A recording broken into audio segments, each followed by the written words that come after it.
And a lot of people were like, hey, why don't you blast off? Let the people know. And I was like, no, this is just for us.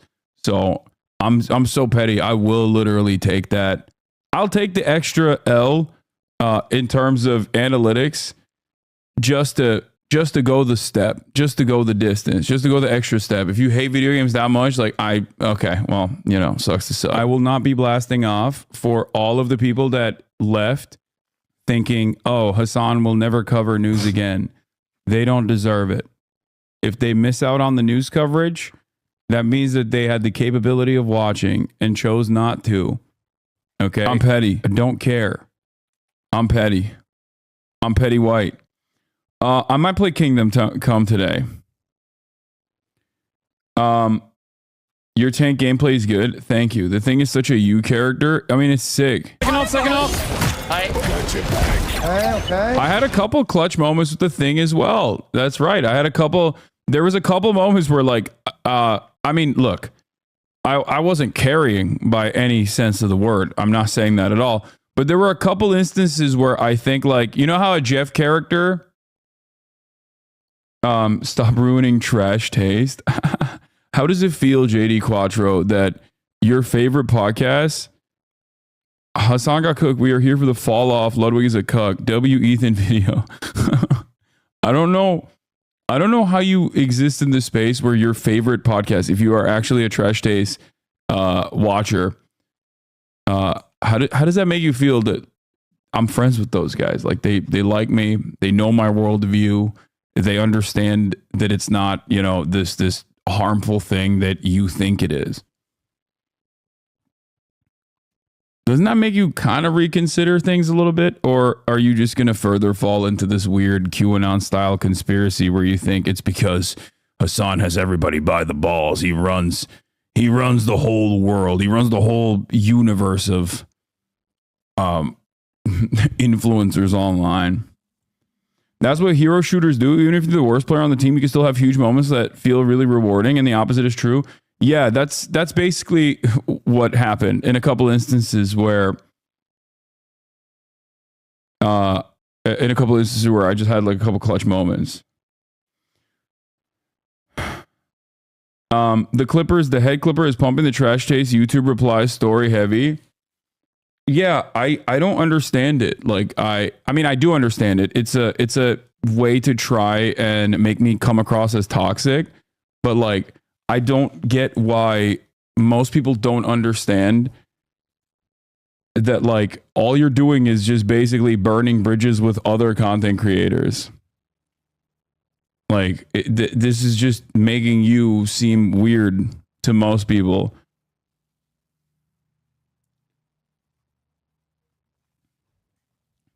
Like it's not actually, I don't think this kind of stuff ends up, I mean, sure, there's a lot of people who are going to tune in and be like, well, everybody hates this guy. Maybe it's the appropriate thing to do, certainly. But,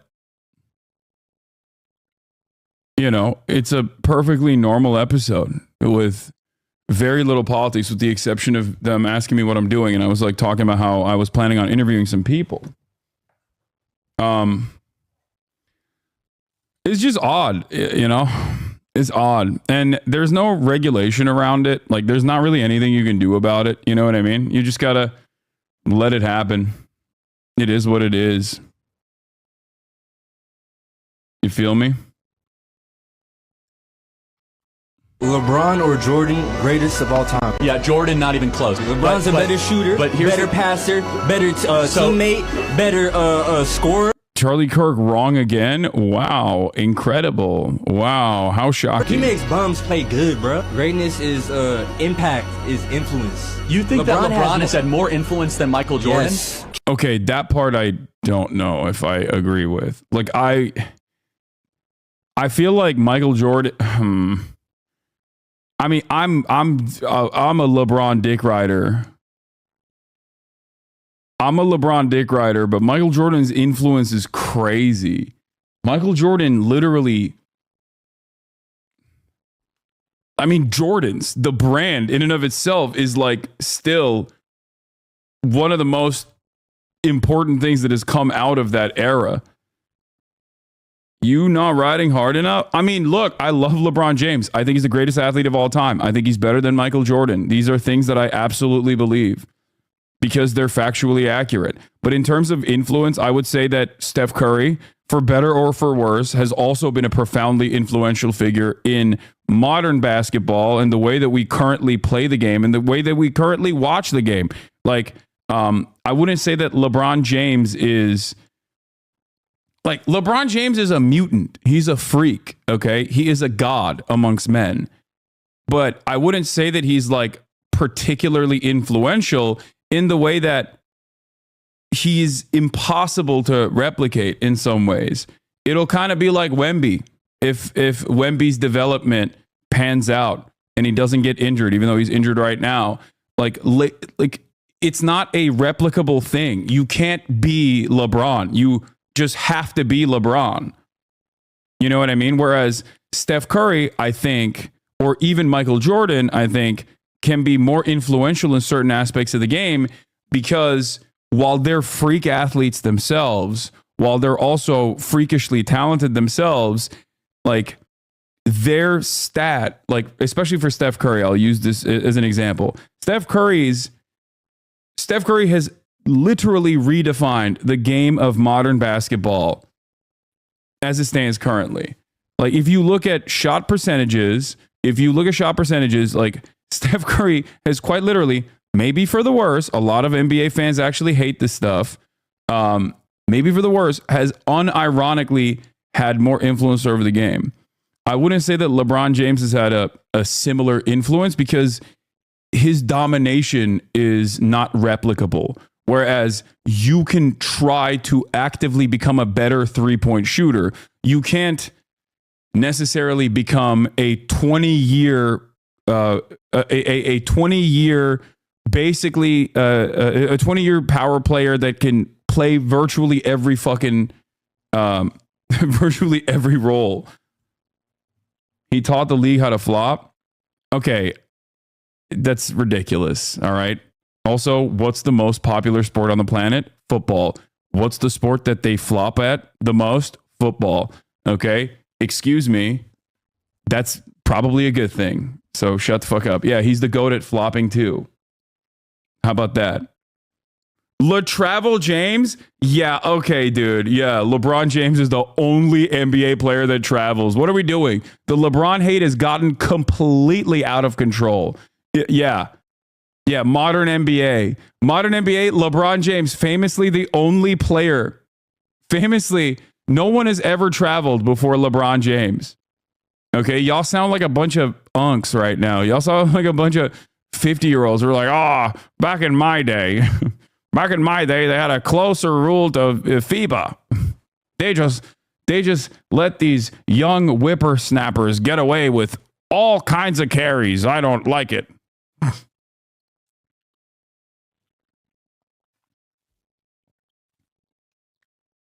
Bro, you're crazy for this? What is this? The swamp to the motherfucking stage. Why am I crazy for this? Yo, I wanted to show some titties. You know what I mean? I wanted to free the nip a little bit. Free the nippies. Trump is talking to CPAC? Yes.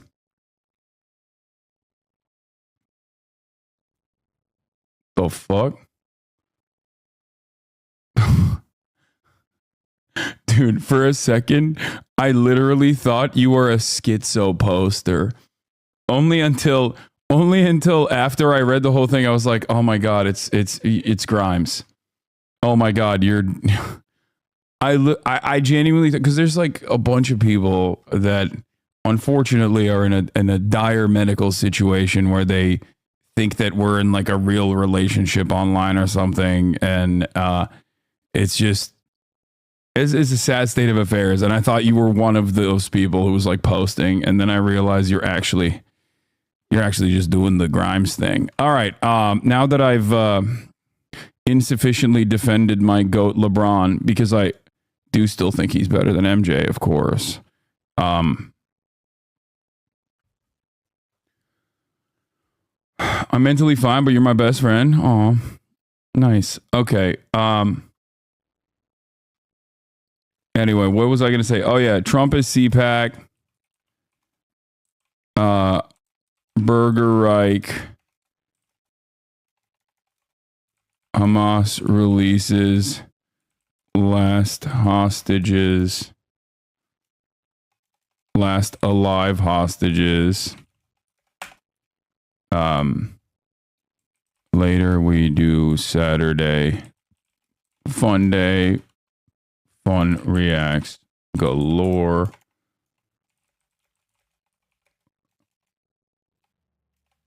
Gaming and more. Elon reply girl sued him and leaked DMs. Taylor broke the story. Ooh, drama. Okay, we'll look at that as well. I truly don't understand why Elon Musk chooses to be the guy that he is. Like, you can be any other guy. You can be any other type of guy. You can be a cool guy, you know? You're the richest guy on the planet. At the end of the day, you could just be a silent guy. You know what I mean? You could be the kind of guy who doesn't make a lot of noise and just kind of runs the planet as the wealthiest person on the planet. And yet he is not doing that. He is not being the chill guy. He is being a not so chill guy, a very weird guy. All right. Do we have a blast off meme? You've seen Anthony Edwards talk to Obama. I love that clip. I've been meaning to watch it on the stream. I guess I'll watch it now. Do we have a blast off meme?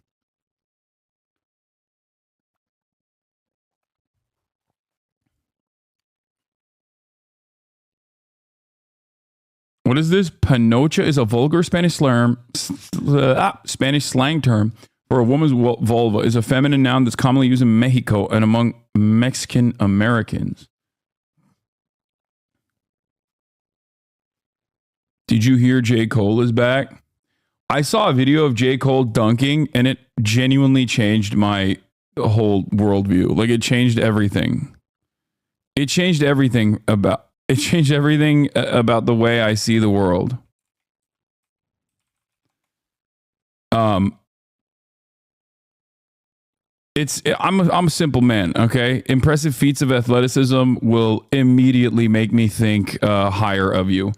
Like, you're automatically sick. You're automatically dope.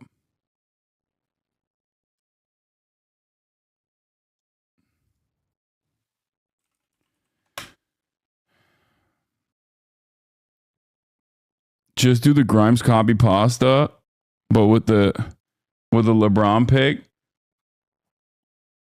Hasanabi is a J. Cole fan now. I wouldn't go that far, but I do respect him. Like, I definitely have a lot more respect for him for being able to do that. Whereas I watched Snoop Dogg dunk as well, and I'll be honest with you, he didn't invoke that feeling in me at all because, you know, I've seen too much of the stuff that he does. Even though Snoop Dogg can dunk at the age of like 53, which is crazy.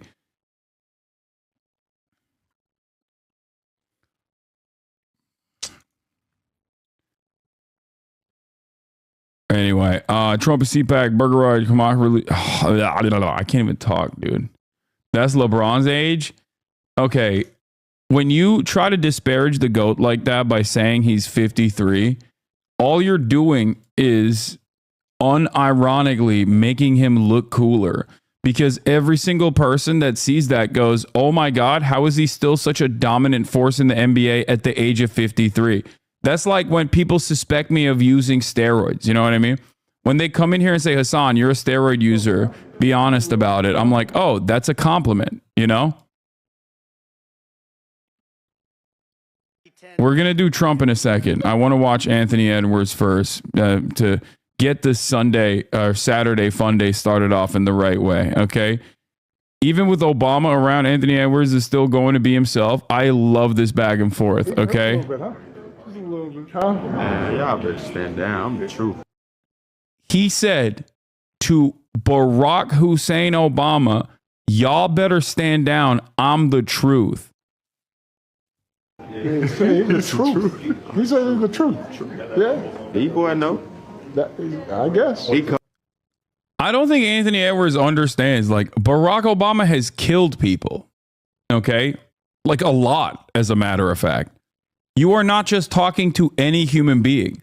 You are talking to a man who oversaw the activities of one of the most dominant empires, the currently most dominant empire, for 8 whole years. Okay? That's crazy. He cold though. I gotta give him credit. He give up 50 every time we play him. I mean, like I ain't 7 foot. And y'all got 2 7-footers and he's still Hold on, still now. Hold on. Huh? Don't talk. We ain't gonna do all that. He said, "Hold on, don't talk. We're not gonna do all of that." Once again, I'm just going to repeat this point. Okay, that's Barack Obama. Oh, that's not him. I thought that was Ant. No, who said I'm that. just saying. 3 7-footers. Oh, was that? Hold on. Huh? Oh, never mind. That's I thought that was also Ant. I thought that no, everyone around him is also actively noticing what's going on at this point and trying to fix the situation. And I think it's really funny. It was Ant. Oh, was it him who said, "Hold on"? Oh, we ain't gonna do all that. No, I'm just saying. 3 7-footers. He got 3. That's right. Because he got 9 give him credit. I told you that. I said He did. I gave him credit. I remember that. There's a sense of panic. Okay, there's a sense of real panic. It was Ant saying that. There's a sense of real panic. Watch what happens. Watch what happens when my goat also sees what's going on in his periphery. Okay, you know he has the best game IQ. He can see the entire court, and right now he notices something that's going on and slowly walks in. Okay, LeBron. Which is crazy because Barack Obama also ends up calling LeBron over. Like he's like, come on, tell him to respect me, basically. Listen, are y'all look at my man's hands, dude. He's talking to like, this young man? look at this. He's just like fidgeting. He's like, oh God, dude, come on, dude. He did. I gave him credit. I remember that. Okay, LeBron. Listen, are y'all talking to this young man? Because he just keeps on. I love the first moment where LeBron enters the equation, enters the conversation, because you see the sense of panic in his eyes where he's like, y'all left Anthony Edwards directly with Barack Obama. Like, this is like, he walks in like, this is not the best idea. This was not the best idea for anybody to do. Right now, he just said he's the truth and all that, and The truth, the whole truth, and nothing but the that's truth. what he That's said. You asked him. You tell him the whole context of the situation though. You asked him what he think about this young man, and he said, "I'm okay." I said, "I'm the truth." He tripping. That's what happened. Nothing wrong with that. Say, Nothing wrong with that. we gotta have that. Bro, Anthony Edwards, he has Conqueror's hockey. Okay? I'm sorry. He literally has Conqueror's hockey. He just straight up said, nah, stand down, to not only Barack Obama, but basically LeBron, which I think, if we're talking about basketball, he is more important than Barack Obama in the field, in the relevant thing that they're talking about. Law, he is like, Hassan, you did miss the context. Yeah, he did. I mean, he was right. He's like, Barack Obama sneak dissed me, and I had to tell him I'm him. Yeah, that man the truth. Gotta have a little swag like this. He ain't lying.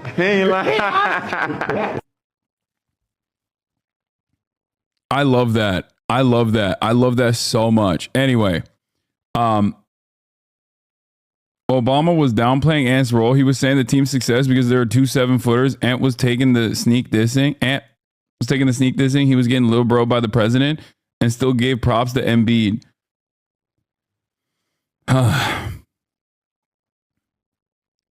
Yeah, that's crazy. Biscal. Anyway. Thank you, San Diego. Thank you. Thank you very much. I thought that was you. Thank you very much. Great job you're doing. And a friend of mine, Eduardo Bolsonaro of Brazil. Dude. The Chamber of Deputies. It's really cool that it is virtually all of the worst people on the planet.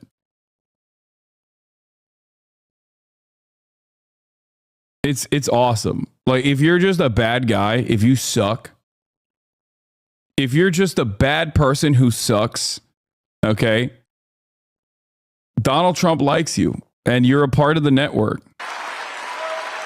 Thank you. Isn't Bolsonaro going to She's jail? Gonna be happy. He's talking about That's so nice. he's not talking about Javier.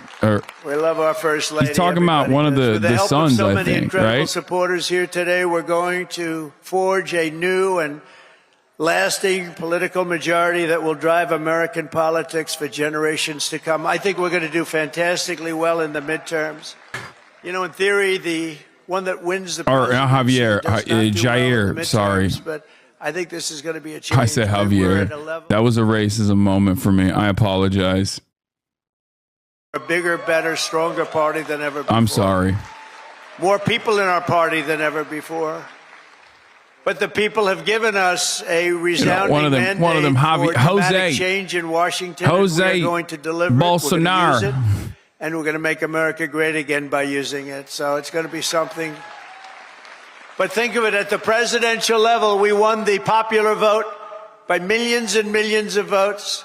We swept all 7 swing states: Michigan, Wisconsin, Pennsylvania, North Carolina, Georgia, Arizona, Nevada, all by great margins. We won 85% of all of the counties in America. That means that map was red. Did you ever see the map? Did you see the certified map? Where is it? I want to see a certified map. Yeah, you won. Do something about inflation, red. Trump. You can't. No, dude, he's got way more things to tackle. Okay, inflation. Excuse me. That's a patriotic price increase. Okay, what is important is dismantling the federal government. Okay, so that our corporate oligarchs can make even higher returns on their investment. Their quarterly earnings will skyrocket. Too big to rig. He has to make sure that the 10 trans people that are like doing shot put or whatever can no longer participate in any athletic endeavor. Okay, that's what the most significant agenda item is. Okay, for this goddamn administration. Americans. We want all of the cities and towns along the Texas That's why border, I titled today the W's of the Burgerreich, because so many W's. It's W's galore, ladies and gentlemen. W's galore. President, so much is happening, so much winning. You're going to say, Mr. President, we never want to win again. I said, oh, is that good? He said, it hasn't happened since Reconstruction. I said, define Reconstruction for me. He said, that means essentially the Civil War. That's a long. He said, define Reconstruction for me. I don't know what that is. I don't know what that historical time frame is. I just have no understanding. I don't know anything. Hardworking citizens of every race, religion, color, and creed. And I think one of the main reasons, not that we're conservative or not that we're anything else, we are the party of common sense. It's about common sense, right? It's all about common sense. Over the past month, we've confirmed an all-star team of warriors, patriots, visionaries, and put the America First agenda into action. I see Doug Burgum sitting right over there. I tell you, he was so good. I looked at him. I said, I got to have him here. I got to have him. He was a great governor.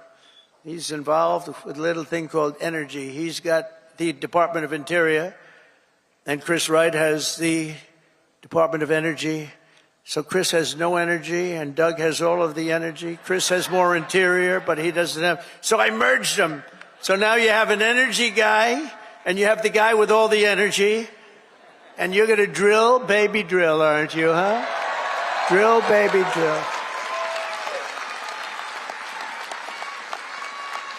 And Catherine, stand up. His wife is incredible. She is such an incredible woman. Incredible woman. You got very lucky, Doug. It's good to be successful, isn't it, Doug? She's an incredible woman. He's an incredible guy. In addition to the great cabinet secretaries we have here today, we confirm Secretary of Defense Pete Hegseth to end the woke insanity and rebuild our military. Pete is fantastic. Thank you. To stop the weaponization of federal law enforcement, I know about that, I think, better than any human being on earth. This week, we swore in a new director of the FBI, somebody that everybody wanted, Kash Patel. Dude, Kash Patel is such a funny person to put in charge of the FBI. Just a truly insane guy. I haven't even fully talked about the Kash Patel stuff because, like, the vibes are so fucked. The optics are so bad. Just legitimately an insane person to put in charge of the FBI. I don't know where we're going in this next chapter of the American Empire's the American Empire's final chapter is going to be an objectively weird Health one. and Human Services, Robert F. Kennedy Jr. He's a published children's book author, I know, and he also has the worst merch of all time. And literally a QAnon guy. I cannot comprehend how we got to a point where, unironically, a 4chan op, okay, just a totally made up 4chan thing, broke the minds of enough boomers in the Republican base that now you got loyal supporters of this insanity leading the FBI. Fantastic stuff. Let's see where we go from here. It's 1 in 36 babies have autism. 1 in 36. Oh, he's doing an autism. 20,000. Yeah, people. vaccines make Now it's children 1 in autistic. 36. There's something wrong. Something's wrong, and Bobby is going to find it. Working with Dr. Oz, by the way. Working with Dr. Oz.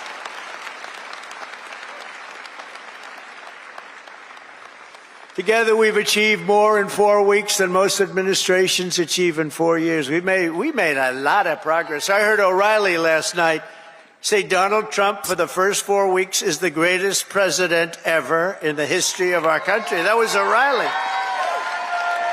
Bill O'Reilly is all right.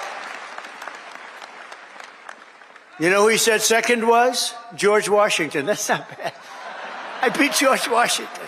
I love beating George Washington. Thank you, Bill. On our first day in office, we declared a national emergency at our southern border.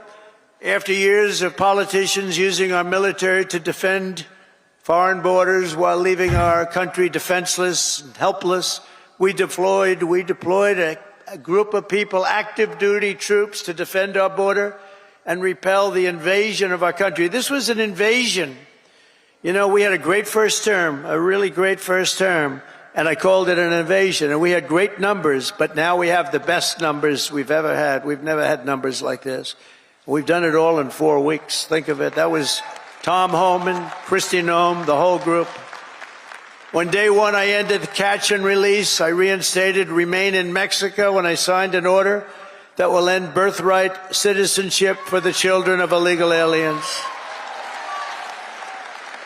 Because it wasn't meant for these children. It wasn't meant for people that escaped or invaded, came into our country illegally. It was meant for the children of slaves.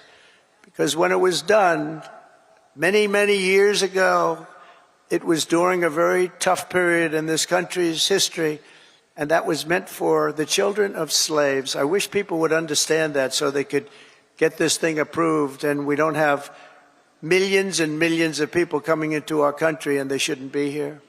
This week, I also canceled temporary protected status for migrants from Haiti. Fact check, please. No, he's not wrong. I mean, he's not wrong. He's not wrong. He's not wrong. This is one of those things where, guys, I think you guys are forgetting that Donald Trump still does have like competent, intelligent people in his orbit. He knows how to repeat certain terms and certain historically accurate statements. It still doesn't change the reality, but you know, historically, what he's talking about is correct. He's using something that is historically accurate or an interpretation of history in an effort to turn around and undermine something that has been time and time again defended in terms of its I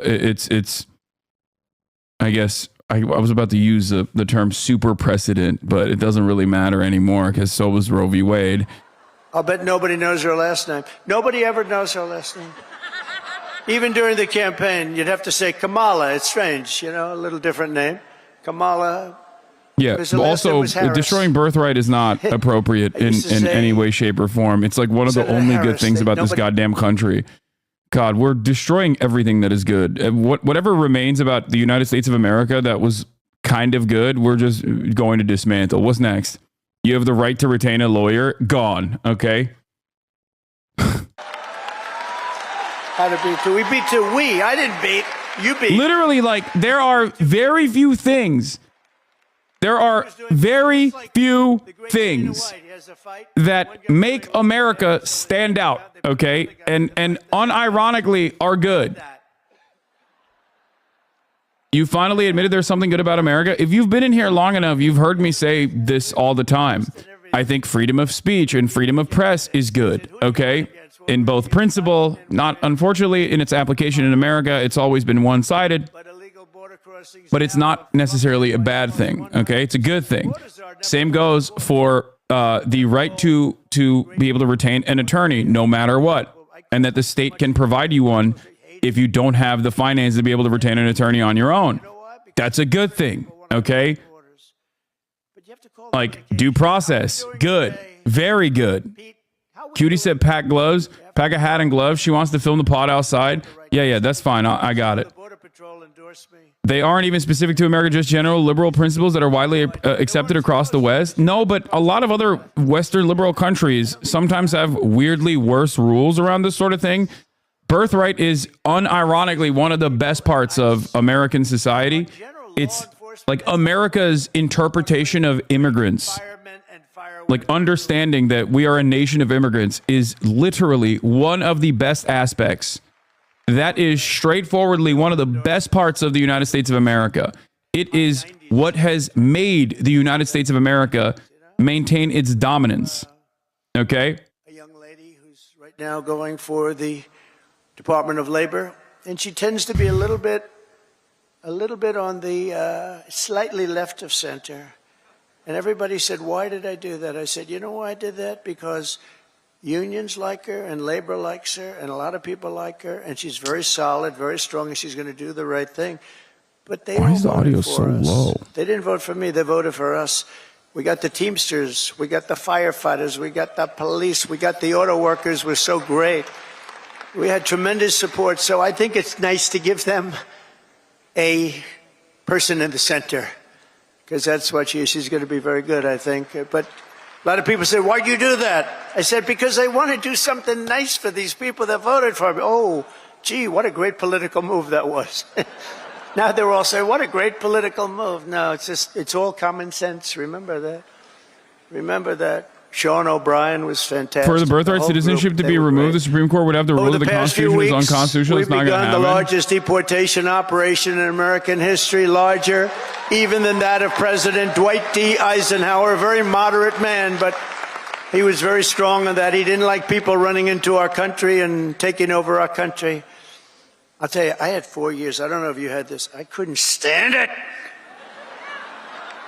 Don't get angry. Donald, don't get angry, please. I couldn't stand it. What? Watching these people come in from jails and mental institutions and the worst criminals in the street, gang members being dropped off in buses. We got a new Donald, a rare bust Donald. into our country. I couldn't stand it. Let's go. New rare I said, Donaldism. I'm going to run for president again. And now we don't have that problem.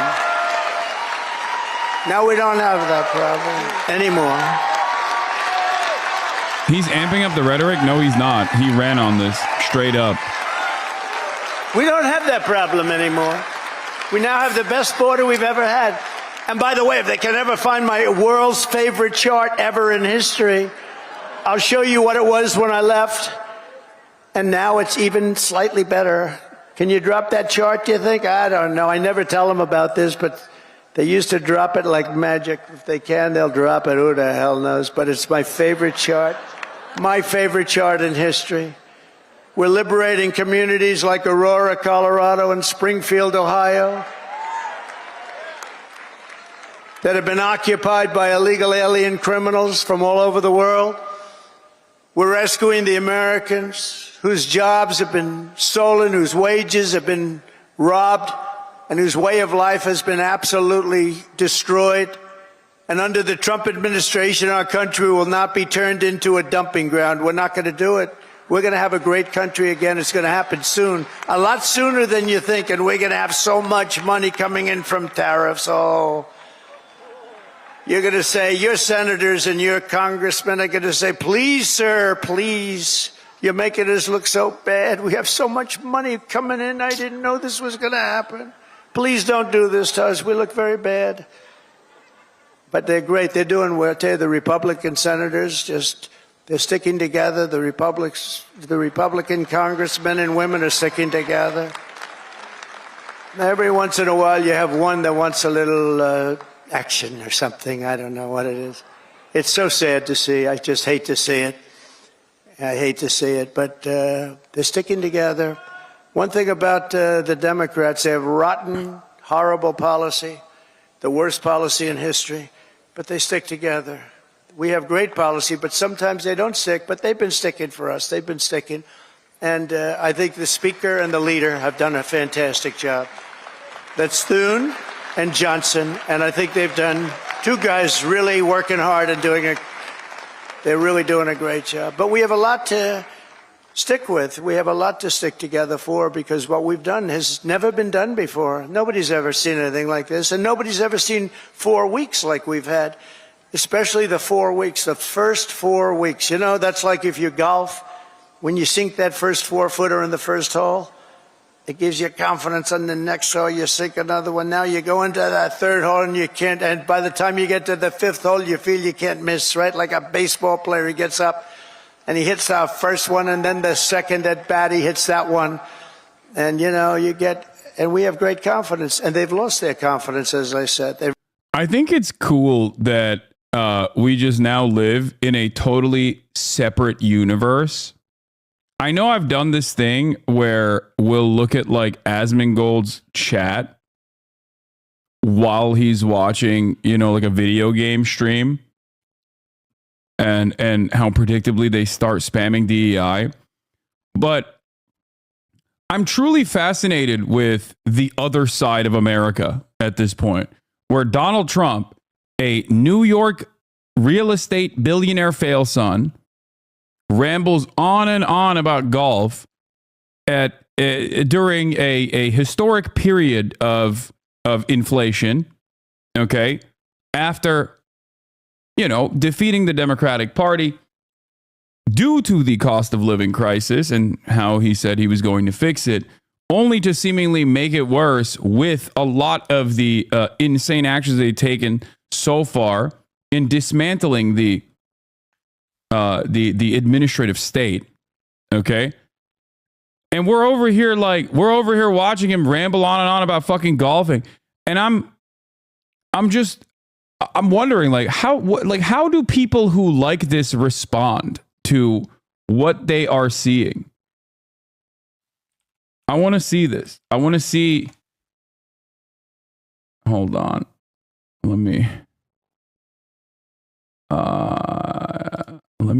see. Let me see if I can.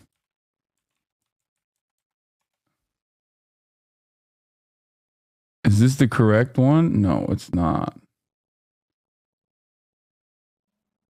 No.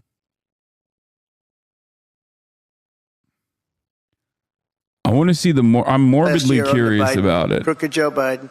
What do we like better, what Crooked Joe or Sleepy Joe? Ready? Ready? Crooked Joe or Sleepy? Ready? Crooked Joe. Like, what is the Sleepy reaction to it? Like, what are they? Got to stay with Crooked. He had one ability that I didn't have. He could do something that I couldn't do. I don't say that because he was a horrible golfer. Remember, he challenged me during the debate to a golf match? He said, I'm a 6 handicap. I said, you're not a 36 handicap. He said he's a 6. And then he said, well, I'm 8. Remember? Sleepy is way better. Definitely Sleepy. Like, are they just reacting to like how funny Trump is or something? He's not a 36 I suspect handicap, that but he that's had what one it ability is, that was right? amazing. He could go with cameras on him, television, fake news on him, probably because he knows they wouldn't cover it badly. Crooked Hillary, as well as you can cover him. There's there's a couple people in there but he being had like, hey man, ability. He could barely walk in the sand. Somebody thought he looked great in a bathing suit. There's a couple people in there being pulling a trying thing that to weighed about fight 6 against ounces. them. You know those aluminum? See, aluminum's very good. You can it's meant for children and very old people to lift, right? So Actual stand-up comedian. Put it down, and he'd put it down, and he'd fall into it, and he'd immediately fall asleep in front of the media. I could never do that. So I'm running out of content and has to stalk other streamers' chats. This is not even a stalking of other streamers' chats. This is a very active. I want to know how the other side operates online, especially because I know conservatives in the real world, but I wish I could but I want to understand how conservatives in the online sphere, especially the sphere that we're in on Twitch, like what their takeaway is. This is basically an anthropological study at this stage. Okay. Do you not want to? Are you not interested? I'm genuinely interested. This is not to like disparage people. I'm not trying to like dunk on Asmongold or his chat or anything like that. I just want to understand what their takeaway is from a speech like this one. You know? It's true. I do also despise the chat hoppers that instantly went over there to fucking be annoying. So I'm going to probably shut this off. That's true. Now Franklin Graham's angry at me. People can't help themselves. You know they that Franklin wrote me a letter. He said, "I love your shitheads. speeches. I love them. I love them so much. You're ruining my it'd be data. better if you would never use foul language." And I told him, I said, Franklin, you know, Franklin Graham's a great guy, by the way, does a great job. The son of the great Billy Graham, right? But I said to Franklin, you know, sometimes you need it for emphasis. And he said, no, they'd be even better if you wouldn't use any bad language. That's not really a terrible word, you know. But that's a much more appropriate word, a better. What word would I use to describe? What word could I use? It's and we have to be truthful too. So you know, if you can't understand what people like about Donald Trump, you'll never be able to approach them and talk to them where they're at. We will never take them back. That's what I believe, 100%. But they said that during the Biden administration. They never said it during my administration. Venezuela's taking them back. They're all Colombia's like most, and from what I see at a cursory glance, most of the takeaway is that they just find it incredibly entertaining. This is cinema truthful. Bro's bringing back The Apprentice. Like, why would you better routine than most comedians, lol? I think that's what it is. A lot of people despise the Democratic Party for understandable reasons, and some of them despise the Democratic Party for lame reasons, but I think the output is still the same. He's dunking on the Dems in the way that these guys are approaching the subject. They're looking at this and they're going, oh, he's shitting on my enemies, the Dems, the liberal elite.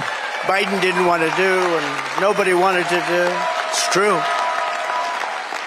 Like, the full might and power of the federal government best speech now I've ever seen. Dedicated to eradicating MS-13 Tren de Aragua.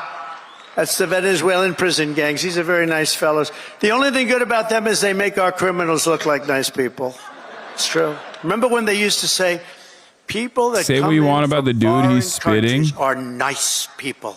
These are wonderful people. These are good people. They're not murderers. They're not terrible.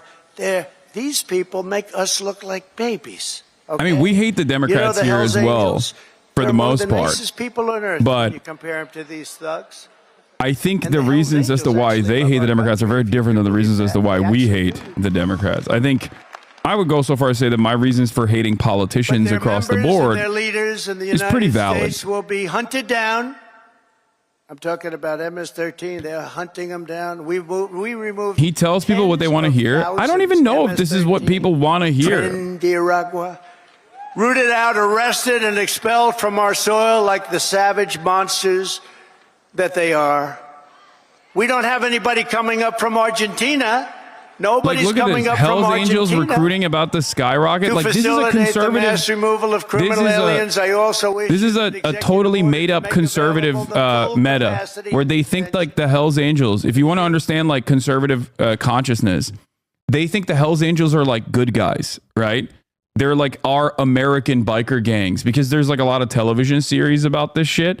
So they unironically think like a lot of older conservatives, and I'm surprised to see this like online as well. 99% biker gang, hunt them, like slay, we hunting you down, daddy. Like all of this stuff, all of this stuff. Wait, did someone say Will Stancil? Why the fuck does this person even? It's shocking that an Asmongold chatter would know who Will Stancil is. But basically, there's this like conservative meta where they think that like where they think that like Hells Angels are like the defenders of America against like the big bad undocumented migrant groups that are doing crime. Yes, I terminated the Green New Scam. One of the greatest hoaxes ever played on this country is the Green New Scam. We spent trillions of dollars on this nonsense and just a total hoax. It really set back our country, I want to tell you, monetarily and every other way. And I canceled Joe Biden's insane electric vehicle mandate where everybody has to have an electric car. Yeah, that's real. That's definitely. And if you want an electric car, get an electric car. If you want a gasoline-powered car, if you want to have a hybrid, you get it. The only thing like you can't corrupt do Green is New a hydrogen Scam. Climate change is a powered hoax? car. You know Question why? mark. They said it really works great, but when it doesn't Global work, warming you isn't never real, find the body. Kona. I It's guess a like the bad- younger chatters probably That's a bad believe sign. global When warming. it doesn't work, they found the body on a tree about 250 yards up the road. It's seriously bad. So we'll leave hydrogen out of it for a little while, I think, or maybe permanently. I'd say permanently. To crush inflation by slashing spending, I imposed an immediate federal hiring freeze, a federal regulation freeze, and a foreign aid freeze. We're given For to the people countries who that ask, hate us. how do we reach these guys? How do we reach the right wing and change their minds? And I signed an It's order pretty creating simple. You just have to wait of government because inevitably Donald Trump's actions are going to harm them directly. And in that moment where they recognize that harm, there's only two ways out of it. Either they double down and engage in cultish behavior and engage in cultish thinking, and many will, or someone approaches them with a helping hand. Okay, someone approaches them with a helping hand and says, like, you want to know who the real people are that's fucking you over? It's all of Trump's allies, all these rich people. Okay. The issue, however, is that there is no competent Democratic Party right now that is actively doing that, because they also have the same exact corporate benefactors. Like, Democrats love the rich guys as well. So they can't actually launch or mount any sort of significant opposition from a true populist perspective. $1 billion, $520 million. You know, when I And hire without that, consultants and they without just that, take advantage of me, it's a horrible thing to watch. And I give them without that, this is truly an opportunity. This is truly an opportune moment in all of this crisis. Okay. I think that in this moment of crisis where Americans will recognize that even under the Trump leadership, their lives haven't gotten better, because you can't fix that. Like, lies will not change the fact that you're still struggling. Lies and your attention being laser focused on trans people or Guatemalan migrants or whatever won't change the reality that you're having issues with paying rent still. But Trump is now president, and he said everything was going to get better, but it's not happening. Now, in that circumstance, if you don't have a competent party that uses that to correctly change people's attention, to correctly shift people's attentions and priorities back to the real centers of pain, billionaires, the oligarchy, corporations, okay, and utilize true left-wing economic populist messaging and actively try to push for an agenda that will radically change the trajectory of American empire and radically change the trajectory of the United States, these people are just simply going to double down. They're going to get more angry and more resentful. And they're going to think, oh, the problem is we just simply haven't killed enough Guatemalans. You know what I mean? We simply haven't done enough deportations. Why haven't we done enough deportations? Well, because we haven't done enough deportations because the Democrats are probably stopping us from doing all the deportations. Or we simply have to up the ante. We simply have to be even more violent, right? That's what I fear. I fear that in this moment of crisis, okay? What? I asked a questionable trans people and they made some incredible arguments. Your Discord is amazing. What are you saying? I just shut up. I have no idea what you're trying to say, okay? In this moment of crisis, there's only one figure that I've seen on the Democratic Party side that has, which is ironically, he's an independent technically, but Bernie Sanders is the only person I've seen that is like aligned with the Democrats that has been actively trying to tackle this issue. And I don't even agree with most of his foreign policy, but it doesn't matter. Okay, on the issue of domestic affairs, like he's actively trying to tackle it. And it seems like he's garnering a lot of support and a lot of attention. And yet, the Democrats are still avoiding that reality. They're still refusing to take a look at what's going on here. Look, Face Shocker says, I've helped Bernie Sanders for years pulling together his political events. Today is the first in many ways. We had two different large overflow crowds in Iowa City. One of the overflows was so large that it was bigger than the original theater he came to speak at. Like, it is obvious that a lot of people, and these are older people. These are older white Democrats. Older white Democrats at the heart of the Democratic Party's base of voters are unironically looking at the situation and thinking, okay, something's got to change. Okay?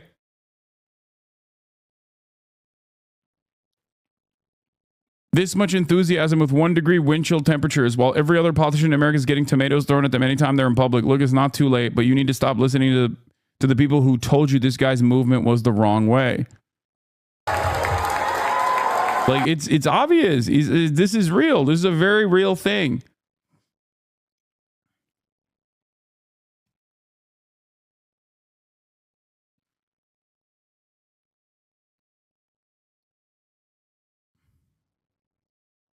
Over 110 years. 3.47 million people who are over 120 years of age. 3.9 million. No, I'm not saying Bernie as the figure is the reason why he's drawing these crowds. I mean, yes, his track record plays a role in this. His favorables play a role in this. But it's not just Bernie. It's the fact that his message is being broadly received as a positive, even from the ranks of the Democratic Party's base of support, like their most loyal base of support. And it's not just his message, it's also his earnest delivery, because he has, regardless of the insane amount of attacks that he's received throughout his career, he has stayed the course. Okay? Bernie ain't too old if he's walking and talking just fine. I mean, come on, guys. He's 90. Like, that's crazy. He's 90 years old. An all-time record, and our country's 250 years old. Older than the USA. So that person's substantially older than our country. Under our administration, there will be no tolerance for Social Security fraud. We will not allow anyone to cheat our seniors, and those who will do that will be prosecuted by Pam, Bondi, and I think a lot of people just love this shit. They just look at this and they go, "This is amazing." Like, there's a guy in there that said, "People need to understand. You guys need to understand how much he accomplished in his first term and got zero credit / publicity for. He's clearly making a prioritization to talk about his efforts and accomplishments this time around." the gold is what is still he saying? there. Oh, I thought he was responding. Why won't he form the Labor Party with some strong caretakers to go forward after? I hear Hasanabi is a slave to his chat. Yes, I am. I'm enslaved by my chat. That's why I always yell at my chat. And I let, unlike other people, I let you chat in here as long as you followed for 10 minutes. You don't even have to pay for a subscription. And yet people still subscribe for $6 or for free with a Twitch Prime, of course. open the door, we'll say, And even give subs. They stole this too. No, we have. I don't even have a subscriber-only chat in this country. We're finding them out. We're removing all of the unnecessary, incompetent, and corrupt bureaucrats from the federal workforce. That's what we're doing. And under the buyouts, we offered federal Virtual employees meal. Thank you for the 20 gifted subs. Inked in blood. Federal bureaucrats. Think of that. Travacall. Thank you for the 5 gifted voluntarily subs. agreed to surrender their taxpayer-funded jobs. We want to make government smaller, more efficient. We want to keep the best people, and we're not going to keep the worst people. And we're doing another thing. If they don't report for work, we're firing them. In other words, you have to go to office. Right? Right? Look at her. What happened at the top of the hour ad breaks, by the way? If you don't report my to contract ended. That's So another scam. I no longer run any ads. Who the hell, if I'm staying home, I'm going to, let's see, my golf handicap would get down to. Consistent with President Trump's instructions, all federal employees will shortly receive an email requesting to understand what they've gone. Yeah, we already covered this earlier, but failure to respond will be taken as a resignation. Understand what they've got done last week. I'd call up, I'd say, listen, I'm really working here. Is that because you don't want to be an echo chamber? Yes, I want to understand the other side. I do this all the time. That's why I have a concept called like hogwatch. You know what I mean? I obviously, in order to better message to all Americans, you have to understand what like the Trump dick riders are thinking, why they like him so much, what is so captivating about him. God from Fault. Thank you for the 10 community gifted subs. Deadly Tesseract. Thank you for the 5 gifted subs.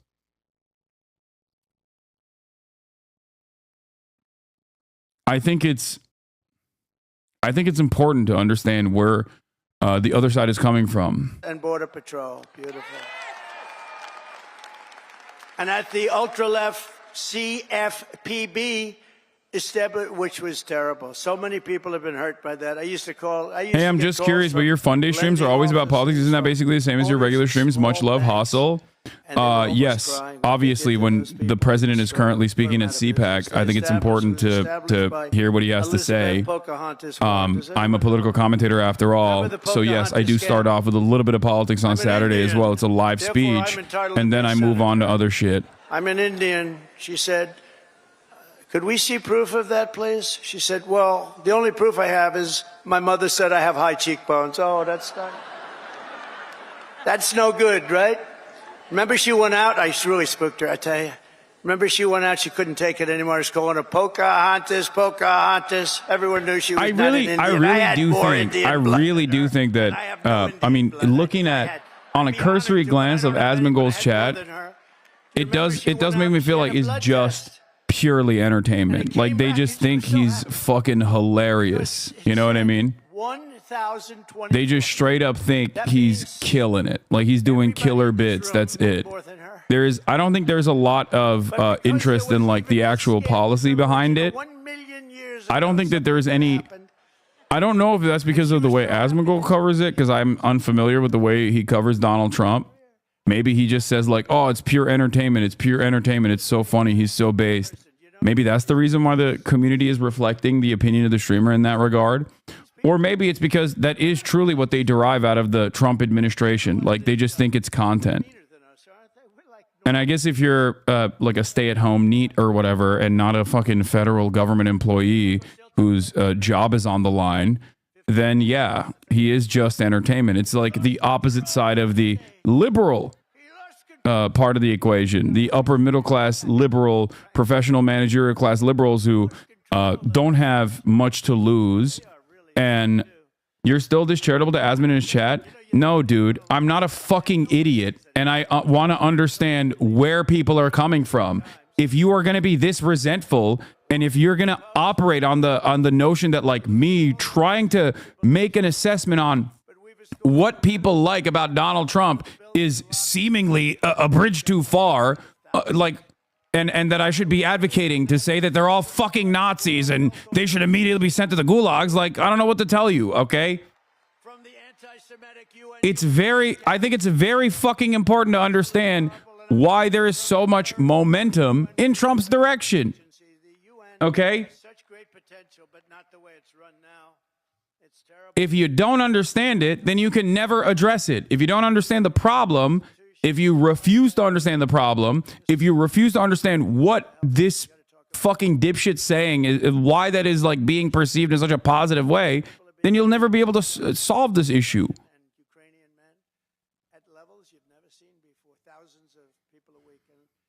Isn't a faulty premise to guess that people have any interest in policy? 99% of people are vibes only. I think so. I think there's a big part of that. I mean, look. There are a lot of people that simply don't vote for either party. There's a multitude of different reasons as to why they don't vote for either party. Obviously, the Electoral College plays a big role in this, but the inaction and the lack of the belief that people have that the Democrats are not really doing anything for them, or the Republicans are not doing anything for them, is plays a big role in this. Okay, but for the people that do vote, 80% of them vote simply for partisan reasons. Okay, at least that's what empirical evidence shows. 80% of people vote simply because their parents voted that way, simply because they've always voted that way. Yada yada yada. Okay. Then there's the 20% of people that vote for policy-related reasons. Okay? Policy-related reasons. And those 20% that vote for, I guess, like, or ideological reasons beyond policy. Or not beyond policy, but ideological reasons that pertain to policy. That's it. 20%.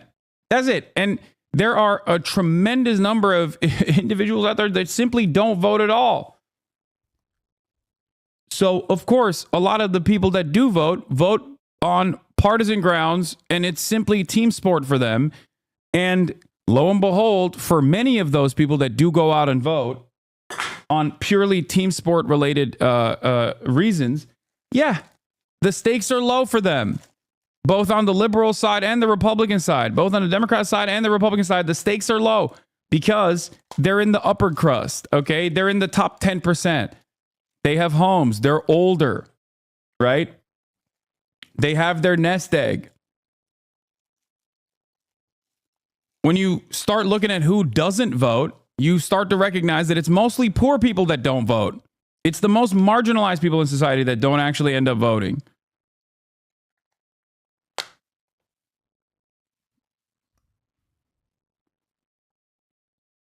You forgot about racism as well? No, I put racism into the ideological camp as well. Adrian is online. Thank you for the 10 gifted subs. I think it's interesting to understand. Yes, they're openly just consumers. Everything is content and means nothing. Asman himself repeats how nihilistic his worldview is constantly. They want to sit at home and jack off the teenage anime girls with big boobs on their favorite video games, and acting that way is seen as a virtue. If Asman has an ideology, is hyper-hedonistic consumerism above all else. I mean, yeah. But it's not just Asman. I think it's just Americans in general. When they have nothing else, and the only thing they have is consumption of commodities, because that's what America is, then yeah, the things that you consume define you. Whether it be, teenage anime girls with big titties, or whether it be guns for many people, right? Because that's still a commodity. It's a very significant identity marker, and that's all political battles are basically fought on those boundaries. There is no real material impact. And that's how the team sports are defined, basically. And that's why you see a lot of liberals who would actively go after what kind of content you're consuming. You know what I mean? What kind of content you're consuming says a lot about your morality. Oh, you're watching the bad content and not the good content. That means like you're a bad person. All this stuff. It's completely meaningless. Okay? Now we're bringing them down to 15% if you make your product in the United States of America. We're defending the American worker like never before, and that's why the auto workers and the union workers and the Teamsters and so many others, they supported us, the firemen, the policemen, so many others, whether they were union or non-union, they all supported us. They supported, it's called workers. They supported us at levels that nobody's ever seen before. Weeks ago, I imposed a 10% tariff on all goods coming from China. Because people have both views of your viewers. It's nutty how perspective affects all that. What do you mean? I'm not happy with Mexico, or I'm not happy with Canada. You can't make voting compulsory in a country that doesn't have a federal holiday for voting. That's ridiculous. Americans, regardless of party affiliation, have like both parties have always been very upset at the prospect of every single person having to vote. They don't want everybody to vote. Let's make no mistake. That's why you can't make voting compulsory in this country. That's why you can't even make it a fucking national, you can't make it even a federal holiday to go out and vote. Very rich. I always say it's my favorite word in the dictionary. The word tariff is my favorite word in the dictionary. You know, we were the richest relatively from, think of this, from 1870 to 1913. That was our richest because we collected tariffs from foreign countries that came in and took our jobs and took our money, took our everything. But they charged tariffs, and we had so much money, they set up the 1887. Think of that, a long time ago. 1887 Tariff Commission. It was a commission of very important people to determine where we should spend all of the tremendous, vast wealth that we had. We had so much wealth. Wouldn't it be nice today? Of course, now we give it away to transgender this, transgender that. Yeah, Everybody that's what's gets happening. a transgender Let's see how they react to that one. Wonderful. They took our jobs. No, we give it away like to crazy things. But in those days, it was different. It was a different world. It was a different Keck country. W. But we were Lamau. very rich because of He tariffs. said it. And I get myself in trouble because I say that tariff is my favorite word, and the fake news went crazy. Yeah. What about it's bro? It's like a flashbang, dude. It's like jiggling keys in front of a fucking baby. That's what it is. He just says transgender, and everybody just lasers in on that, not realizing that he's like hyping up a time where there was like until now peak income inequality that led to absolute devastation, economic devastation. You know, we're talking about the Great Depression here under positive terms. Think about that. Like what led to the Great Depression and he's talking about that era as a positive when we unironically have more instability and more economic inequality now than we did back then. The greatest, I rebuilt our entire military in the first term.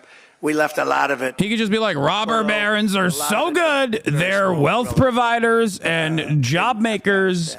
You are all servile. And everybody, and then as long as he ties it up with like, and transgenders, we're gonna kill them. Everybody be like, hell yeah, based. He's so funny. He said it. When I see that, angry. When I see that, I get angry. We give them. I don't think anyone knows this. We give Afghanistan about $2 or $2.5 billion a year. Do you know that? For aid. We need aid ourselves. And I'm going to go back and I told Deborah them loved that one. Deborah lost her mind at that. That Debrussy. Okay. The Debrussy is cackling. Give us back our military equipment that they have. They're selling it. Doug, would you take that, please? All right? Write something up. No, I want them to give back. If we're going to give them that kind of money, let them give back the military equipment, which they have. Where they have tanks and trucks and guns and goggles. They have goggles. They have night goggles, better than we have, brand new right out of the box. It's unbelievable. So I want to do that, and I want if we're going to pay them, I want to get that equipment back, okay? Doug can do it. He's one of the guys. He's a business guy. To him, he's sitting there saying, how the hell did this ever happen, right? Can you believe it? We give them billions of dollars, and we gave them our military equipment. Just tremendous numbers of billions of dollars worth of military, billions and billions. We have a ceasefire in Gaza, and we're joined today by several survivors of the captivity under Hamas, including Noah Argamani and Ilana Gretovsky. Wow, look at that, how beautiful. What a beautiful group of people. Wow, thank you very much.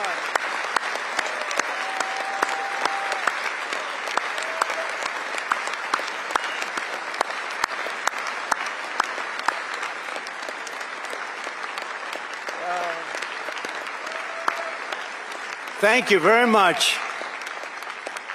And you're sitting next to a great guy, Sebastian Gorka, who's also now in the administration.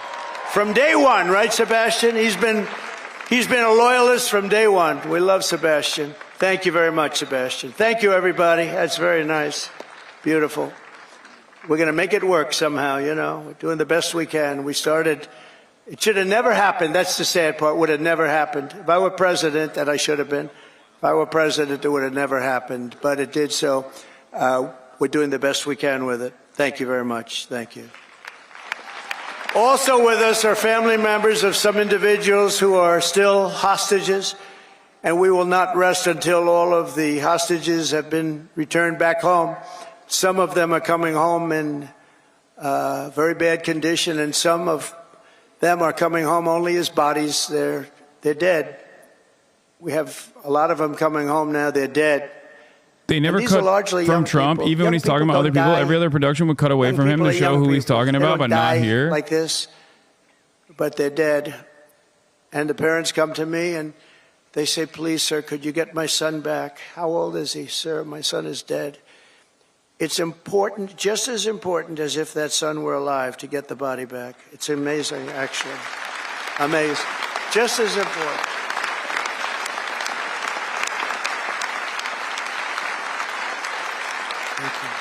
Yeah, I watched the hostage release earlier, which was crazy. The hostage release, Hamas not only has the drug that makes you dab up Hamas, they also now have a drug that makes you kiss Hamas. Yes, I saw that. They did it. They found even a newer drug. Previously, they had only unveiled their drug that makes you dab up Hamas. Now they got one that makes you kiss them. It's crazy. A little glimmer of hope, and I say let them have that hope, right? Let them have that hope. But getting the body back is just as important as getting the son back healthy or the daughter back healthy. It's amazing to see when I see the level of intensity and love, Elon Musk, and sorrow and tragedy. As I said in my inaugural address, it's my hope that my greatest legacy will be as a peacemaker, mind control techniques, not a conqueror. I don't want to be a conqueror. Oh yeah, definitely. Under the Trump administration, every day brings more good news for America. I've ended all of the so-called diversity, equity, and inclusion programs across the entire federal government. For when he said he doesn't want to be a conqueror. And the private sector. The left doesn't like the word peace. And notified every single government DEI officer that their job has been deleted. They're gone. They're fired. As soon as he swapped it over to DEI, they love it, though. As soon as they swapped it over to DEI, they love it. DEI is being deleted. Hell yeah. United States government that there are only two genders, male and female. That was easy. Oh, my God. I banned men from competing in women's sports. Based. And I also proudly banned the use of... It's just fucking... It's jiggling keys in front of a baby. Straight up. It's straight up that. Blockers, hormone injections, and other chemical and surgical mutilation of your youth. Could you imagine making a speech like this 10 years ago? People would say, what the hell is he talking about, right? This is a sickness that came along with critical race theory and all of that. Yeah, it's like the other things that we had to put up with. It is like the Family Guy clip where Lois Griffin is saying 9/11, but instead of 9/11, he's just going DEI, DEI. And then everybody goes, this is fucking amazing. We've turned the heads of even the people that, if you can believe they're believers, I don't know if they were, but I believe that it's all gone. And I've directed the reinstatement of any service member who was expelled from the armed forces due to the COVID vaccine mandate. They will be returned to their former rank with full back pay. Full back pay.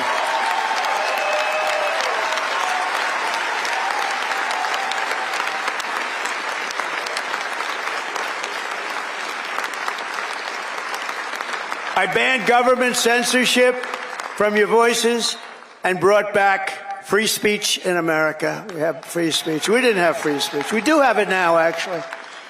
Now, this was a very vicious regime, you know. I was put under investigation more so than the late, great Alphonse Capone, one of the great killers of the world. Trump, my father would look down my mother. How the hell did this happen to my boy? This was... No, I was under investigation at a far greater level than Al Capone or anybody else, probably in the history of our country. These people are sick. They're sick. They're bad people. I ended Joe Biden's weaponization as soon as I got in. I said, I'm going to hit him with the same stuff. But I ended his whole weaponization of our government and removed his hand-picked radical left Marxist prosecutors from the Department of Justice. I was so happy to do that. They weaponized government. They weaponized government. I pardoned hundreds and hundreds of Biden's political prisoners, including Christians, pro-life activists, and the J6 hostages who were treated terribly for years.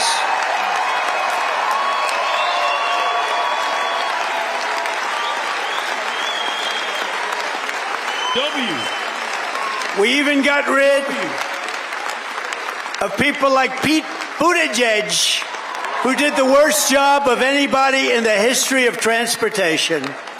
What a bunch of losers.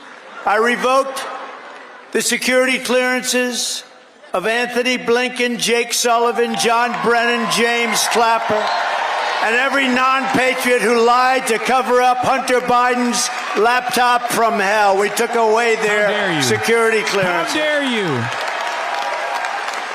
How dare you come after Pete, who kept all of the planes in the sky from falling like shooting stars? Okay? That's crazy. Pete Buttigieg protected us with his gay powers. Secrets while selling themselves all around the world. Oh, well. Now, these were bad people. These were bad people. And because this should never be allowed to happen again. What happened to me in this administration, what happened on J6, what happened on all of the things they did that were so bad, should never, ever be allowed to happen again. And on a friendlier note, I renamed the Gulf of Mexico the Gulf of America. What are they saying? W. And we are restoring Cinema. the name of a great president, William McKinley, to Mount McKinley in Alaska. And as you know, many years ago, Jimmy Carter gave away the Panama Canal. And Panama started the process of giving the Panama Canal, by the way, the most expensive development ever in the history of our country, relatively. It would have been $1.5 trillion in today's dollars. 38,000 people died from our country building the Panama Canal. They died from mosquitoes and snakes. Think of it. They paid them 5 times their salary. They brought them to Panama, and they had a 25% chance of dying.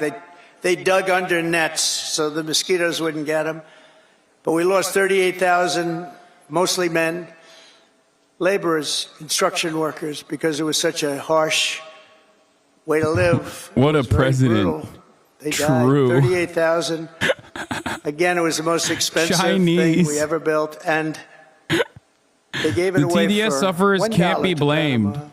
Their affliction prevents logical thought and last year it reasoning. made Sad they $5 can't be billion. helped from Also, themselves. that's one of the most successful projects ever built in terms of money, monetarily. And it's the 8th wonder of the world. It connects 2 oceans, with one being 16 feet higher than the other. Think of it, the Pacific and the Atlantic. Think of what that is. You're going through dikes and canals. Amazing what they did. It was really a wonder of the world. We gave it We're away so for nothing. cooked, dude. But we didn't give it to China. We're fucking cooked. We didn't It's give it to China. over. We gave it to Panama. We're going to take back the Panama Canal. It's over, dude. In a matter of weeks, we have restored America's pride, America's confidence, and America's spirit. Tell the truth, not enough hogs in your chat. That's why you need to look at Asmon's. Yes, this is 100% correct. Because back in the day, because Asmongold wasn't a political commentator, there wasn't a space for hogs to go to, so they would come here. And I think that was important in informing my perspective about like what they were paying attention to and what they were getting, like what they were focusing on. And now the hogs are gone. They all left because they want their own hug box. They want their own echo chamber. And it's ironically turned this community more into an echo chamber. And I don't like that. So now I'm looking at where the hogs are to try to fucking understand where they're coming from. I need to do this. Okay. I'm an anthropologist. Okay. I'm a hog here. I enjoy the seething. Amazing. See, this is what I mean. Thank you for being here. Please. This is a safe space for you. I promise. Okay. Why did you scare him off? I didn't. Like it's I don't think you guys understand the reason why I look at mostly right-wing content and cover mostly like right-wing fascinations is because I need to understand it better. I need to understand where they're coming from. I have commended him on being a turd brain wrangler for many years. That's why I never wanted him banned. When he's online, the chats are better across the board. It's kind of like Australia. Yeah, but I wish I'm fine with this not being I'm fine with this place being more chaotic. If that means we can develop a better understanding, if we can develop a better understanding of where right-wingers are coming from, what they actually enjoy, what they find good about Donald Trump, like then, I can be a more effective communicator. Competence. Those days are over. They're over. Careful what you wish for, bro. But we cannot stop now. We're going to push forward every single day. In the immortal words of that great American This is your hero, fault with our effective moderation? Captain No, not necessarily. John Paul Jones. I have not yet begun to fight. Do you think people will hate you if you talk to people like Asmongold? I don't give a shit, dude. People already hate me. And neither have you. People already hate me. Who cares?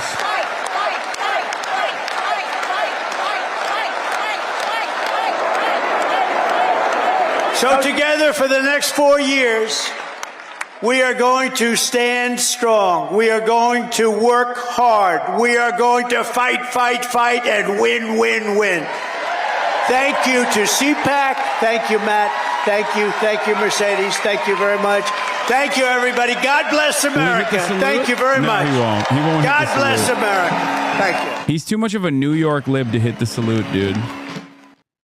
Okay? He's too much of a New York lib to hit that salute. I don't think what chuds like about Trump is any more complicated than what they liked about the school bully in middle school. I don't think a lot of people like the school bully in middle school. Unfortunately, I've interacted with terminally online hogs before, even befriended one who was terminally online and poverty-stricken former laborer who was disabled from back problems. I even tried to connect with him with resources. He started attacking me. He finally pissed me off enough to cut him off. Apparently, Javier Milei also hit the Nazi salute. Is that correct? That's what people were saying.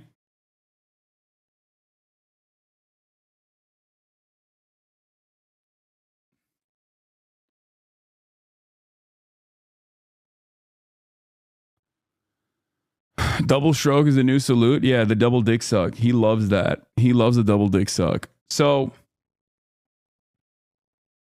the Mexican guy hit the salute. Eduardo Verástegui. I don't know how to say his last name.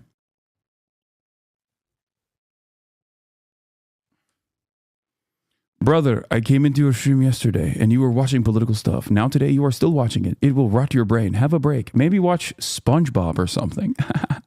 I agree. But yeah, we have a severe case of lack of hogs. So much so that like our hogs have basically become like annoying party loyalist liberals who just will actively advocate for the Democratic Party in ways that the Democrats don't even. Should I move to Norway while I'm still married? Or what? Is this country cooked? I think this country is very cooked. Yes. But I don't think that the problem with this country being cooked is that you can't necessarily escape America. Like you can't go to like Norway to escape America. You know what I mean? America will still find a way, even in places like Norway. Trumpism is a insane. You know what I view Trumpism and like right wing sentiment in the way that these guys actually talk about quote unquote woke, right? Where a lot of people will be like, oh, woke mind virus, like, but unironically, reactionary thoughts are exactly like that, where it opens up something, it opens up a door in your mind, basically, where if you view any issue from this lens, it slowly but surely seeps into other avenues. You start thinking illogically on everything, okay? And it's almost comforting when you engage with it that way, where it basically ties everything that you see around the world with a neat little bow. You know, everything is caused by DEI, trans people, black people, gay people. And that's what's truly interesting about that. Yeah, here, this is the joke this is the meme basically here. This is what Trump does with DEI. Try giving short, simple answers. Mrs. Griffin, what do you plan to do about crime in our city? A lot. Because that's what Jesus wants. 9/11 was bad. I agree with that. What are your plans for cleaning up our environment? 9/11. What about our traffic problem? 9/11.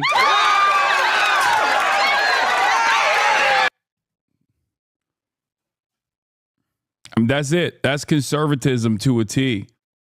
That is straight up exactly what Donald Trump is doing. And yet people do not understand it. They are resentful. They are angry. They despise the way politics operates in this country. And there's very good reason for them to feel this level of resentment. The problem, on the other hand, is that one party, the Democrats, do not actively say, yeah, you know who's fucking you over? It's the wealthy. You know who's fucking you over? Capitalism and the way the society is designed around it. They don't say that. Okay? Because they also have the same exact corporate benefactors. On the other hand, the Republicans will actively move your attention away from the truly harmful parts of society to people with nothing, the most vulnerable populations. They'll say Democrats care a lot about trans people, gay people, black people, Guatemalans, Haitians, yada, yada, yada. Okay? And people love that shit. They go, oh, well, I'm angry. And what a perfect narrative for me. I'm angry, and I'm angry at people that don't look like me. I'm angry at people that I have perceived as my enemy. It's just like, you're like a primate, you know? It's ape thinking. Okay? It's ape-like thinking. You're operating like a goddamn animal at that point. What is this? Me after one Hasanabi stream be like...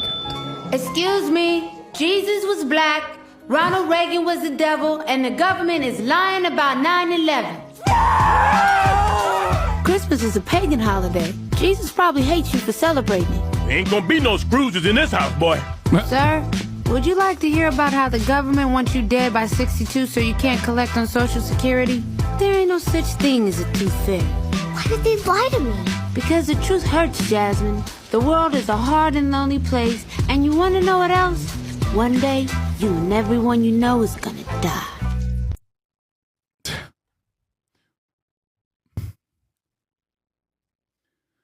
All our thinking is ape thinking. We be apes, bro. Yeah, but you know, we have a little bit more than ape-like thinking. Dave Rubin and Piers get cooked by a leftist in his new vid. Yeah, Gary's Economics, the guy that we were watching before, who's like a successful trader, went on Piers Morgan's show and just clapped Dave Rubin, which isn't necessarily that difficult of a feat, isn't necessarily that impressive, but I do like that, you know, things like that are happening. I watched some pieces of that.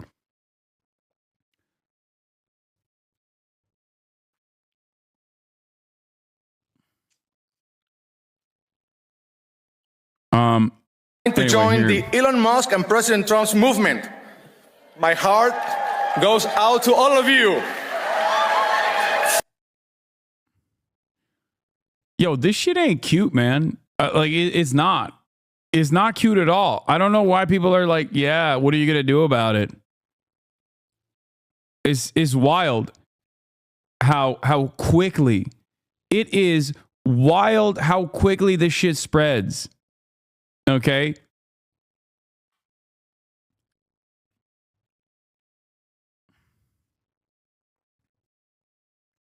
When the age of lean in means being a Nazi, yeah, Bannon did it too. Steve Bannon did it as well.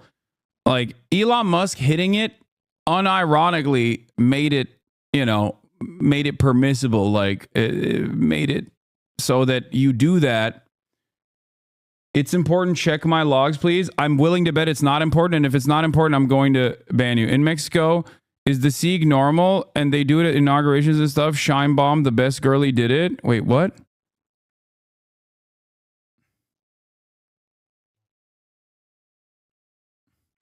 I think this person doing it after saying my heart goes out to you like this is directly a nod to Elon Musk. Okay? 100%. This person is doing it as a way to be like, look, just like Elon Musk, I'm saying my heart goes out to you. They know what it is. Okay? They know exactly what it is. They're doing it this way specifically so that they can make a nod. There is no reason to debate this, okay? I think it's a very stupid thing to debate. And these guys love it when we debate it because they're like, look at how fucking stupid they are. Yeah, of course we're hitting the Sig Heil. And the dummies on the fucking left side are going back and forth on whether or not it's actually a fucking Sig Heil. Dude, why do you think he said, my heart goes out to you and then hit it? Only in honores a la bandera. This is not the same thing, by the way. Yeah, this is the Sartre, Jean-Paul Sartre quote. Never believe that anti-Semites are completely unaware of the absurdity of their replies. They know that their remarks are frivolous, open to challenge, but they are amusing themselves, for it is their adversary who is obliged to use words responsibly, since he believes in words. The anti-Semites, on the other hand, have the right to play. They even like to play with discourse, for, by giving ridiculous reasons, they discredit their seriousness of their interlocutors. They delight in the acting in bad faith, since they seek not to persuade by sound argument, but to intimidate and disconcert. If you press them too closely, they will abruptly fall silent, loftily indicating by some phrase that the time for argument is past. This is obviously the case for anti-Semites. It's the similar thing that happens all the time with debate lords in general as well, where these guys are nihilistic. If you're nihilistic, you're overpowered in the field of debate, okay? Someone who actually cares about the issues that he speaks on is a fucking loser because they can get emotional. They actually care about the issues that they're talking about. You, on the other hand, can be out of touch. You, on the other hand, can turn around and just, argue from any side of an issue when you see fit. You can lie. You can obfuscate the truth. It has no meaning for you. The very fact that you are now entertaining this conversation means that the other side has won. Okay? And that's precisely what's going on with all these people that are doing the subtle nod to the Sig Heil. A normal person would be trying to not look like a Nazi if they weren't Nazis and everyone was calling them Nazis, but they keep signaling it's intentional. Exactly. Like, a lot of these people, including Asmongold's chat as well, it's just like, you know, the online right,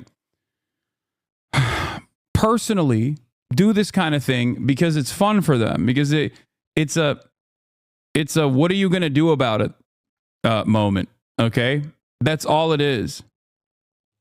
That's all this is. And in that process, when they keep pushing it over and over and over again, okay, and you find yourself in this weird like weird moment where you're just like going back and forth with a dude who like thinks it's okay to do this kind of thing and doesn't really care about it. Whether they are an ideologically committed Nazi or not, it doesn't fucking matter. They're doing it specifically to be like, I don't care about this. I'm going to do it. I'm going to do it just so you get pissed off. Some people do it because they obviously are ideologically committed to the Nazi project. Other people do it specifically because they want to be like, yeah, I really pissed you off, didn't I? Aren't you triggered? Aren't you destroyed? Here's my epic troll. That's it. That's all this is. Okay? That's all this is. That's all that's happening right now.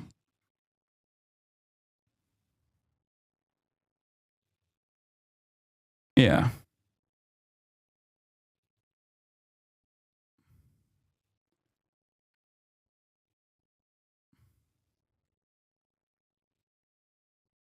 In many ways, it's just like the most annoying person in your group of friends when you were growing up. Okay? It's basically that. Do you understand? It's like the I'm not hitting you. Why are you hitting yourself over and over again? Or it's the I'm not touching you. I'm just in your face. What are you going to do about it? That's what this is. Except the playground bullies have virtually all the power. The other people here, we exhibited a similar tendency from liberals when they were talking about how the Houthis go and learn today during Operation Save Amazon Prime, Operation Prosperity Guardian, the $1 billion money sink that blew up Sana'a and numerous other parts of Yemen that amounted to basically nothing. The only thing that actually stopped the Houthis from overtaking boats and implementing a blockade was the ceasefire, right? We wasted a fucking $1 billion. In that process, what did liberals do? They said, American military is hard-dicked. It's mighty. It's powerful. It's awesome. And we will dominate you. We will dominate you peasants, okay? Now, if you're a random-ass dude, okay, upper-middle-class dude living in fucking America, why do you care if the American military is dominating some of the poorest people on the planet, okay? Who, with the very limited resources that they have, are trying to make an impact in the positive direction. Okay? Why? It's because you're powerless. You're powerless, but the American military is powerful. So, by definition, when the American military is doing powerful things, that makes you feel powerful. It's a similar predicament to how in the Reconstruction era, white people that never actually owned slaves or didn't necessarily have a lot of, didn't have a lot of financial opportunities, still felt as though they were above black people. It reminds me of the LBJ quote, you know? When you have nothing, when you have no power whatsoever, when you're constantly angry, you look to others. You look to others that have less than you and match up against them to make yourself feel powerful. Okay? And that's precisely what these guys are doing as well. The people that take a lot of joy out of all of the things that Trump engages in. People that actually find so much tremendous joy in quote unquote owning the libs and like DEI is being ousted or whatever. It's because they just have nothing. They have nothing, and they feel like their resentment is being expressed by Donald Trump.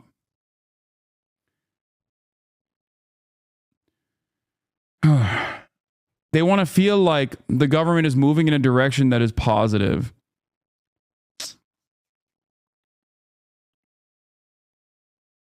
Anyway, Steve Bannon on Jordan Bardella's CPAC cancellation over Nazi salute. He's a little boy. If he cancels because of what the mainstream press says about my speech, he's not fit to lead France. Yes, after Steve Bannon hit the Nazi salute, Jordan Bardella canceled his speech, his CPAC appearance. Okay. Back up. For the what media? Jordan, yeah, for the French media. Hi, I'm Claire Mignon with Le Grand. Jordan Bardella canceled his intervention. He's unworthy. If he canceled it over what the mainstream media said about the speech, he didn't listen to the speech. If that's true, he's unworthy to lead France. He's a... Yeah, it's because the nationalists are trying to actively make themselves seem like the normal party. That's it. The Nationalist Party is trying to move away from being like the far right, being perceived as a far right party. And in many ways, because of Macron's capitulation to the anti-immigrant sentiment and anti-Islam sentiment in France, the far right party has become like, or at least the things that they're advocating for have become the normative position of many French people. That's it. That is the real reason why they also actively avoided aligning with the AfD, for example. It's not anti-Islam. What? Yeah. Le Pen party try to keep mainstream far-right ideology? They do, and they have. They have successfully done so. Their politics have become the politics of the center, especially when you think about the immigration stuff and anti-Islam stuff. Like, that is literally Macron's position. Straight up. So they're trying to take advantage of that by because the Overton window is like firmly slanted to the right, to the far right on the stuff, because of the centrists and the centrist capitulation. They are trying to, there are parties further to the right than they are, okay? And they're basically trying to say like, no, we are the new moderates. We are the new middle. What is this? It's not anti-Islam. It's people from Islamic culture, but Muslims are chill. Thanks, man. Yeah. Yeah, no, you're right. It's not. Muslims are chill. It's just that their culture is horrifying and barbaric. You're right.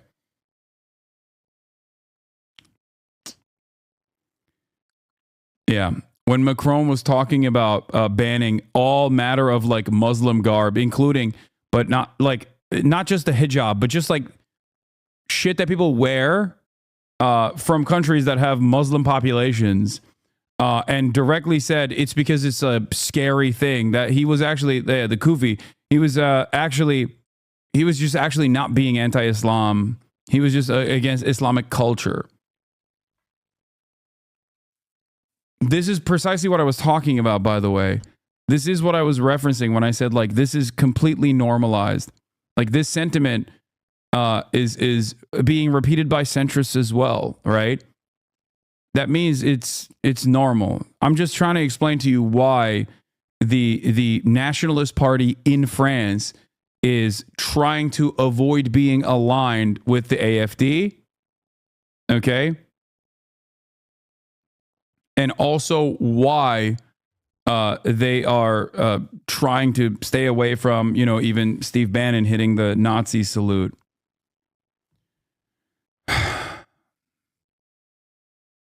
Because they want to be seen as like a normal right-wing party. a boy, not a man. Okay, he's a boy, not a man. So if he took what the mainstream media said, I did that exact same wave at Front National 7 years ago when I gave a speech to them. Okay, if he's that worried about it and wets himself like a little child, then he is unworthy and will never lead France. Was it a Nazi salute? No, it's a wave. It's a wave like I did all the time. I did. Yeah. No, it wasn't a Nazi salute. Come on, it was a wave. Yeah, again, entertain the conversation, please. I would never do that. I did it in Front National 7 or 8 years ago. Jordan Bardella is part Algerian and he was a teacher of migrants a few years ago. He's not really a radical at heart. Yes, he's the face of the nationalist movement. He is supposed to be the more appropriate face because he doesn't have Le Pen's stink associated with it.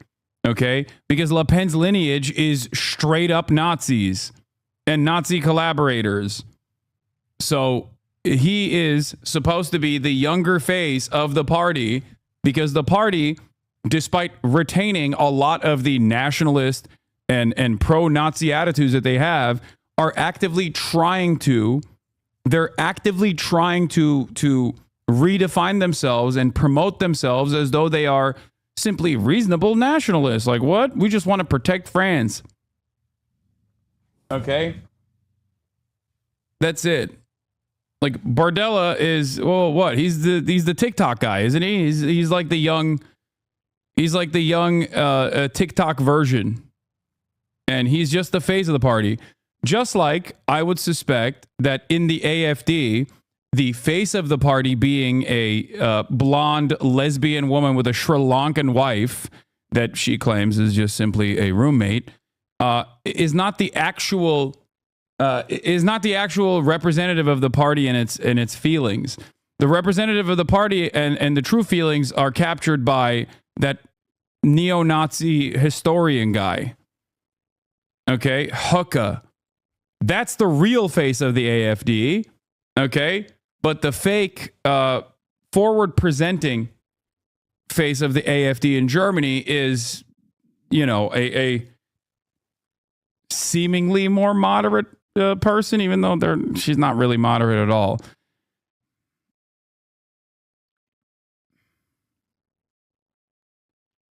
Thugs from Islamic culture aren't Muslim. That's what I mean. Islam promotes peace and respect. Thugs from Islamic culture aren't Muslim. That's what I mean. What are you talking about, dude? What do you mean thugs from Islamic culture? What are you saying? The Muslim roadmans. At the end of all my speeches to thank the crowd. Okay, thank you. Thank you, sir. But no, I want to be quoted. He's a little boy, not a man, and only men or women of... Yeah, only men and women will be brave enough to be able to hit the Nazi salute.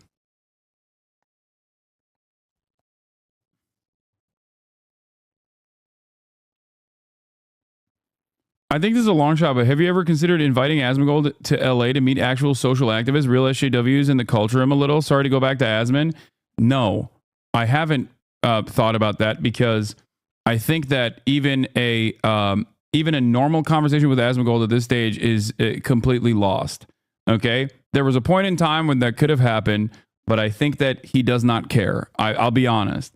I don't think he is a convincible person. I think he doesn't necessarily care. He's nihilistic about his approach to politics. It's just content.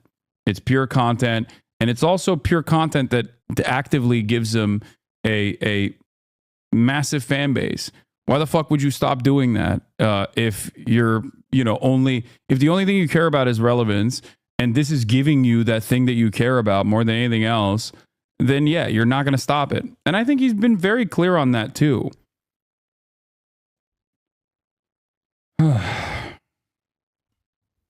I don't think that if his dad can't get to him, if his closest friends that he's grown up with can't actually change his mind, I don't think that this is like a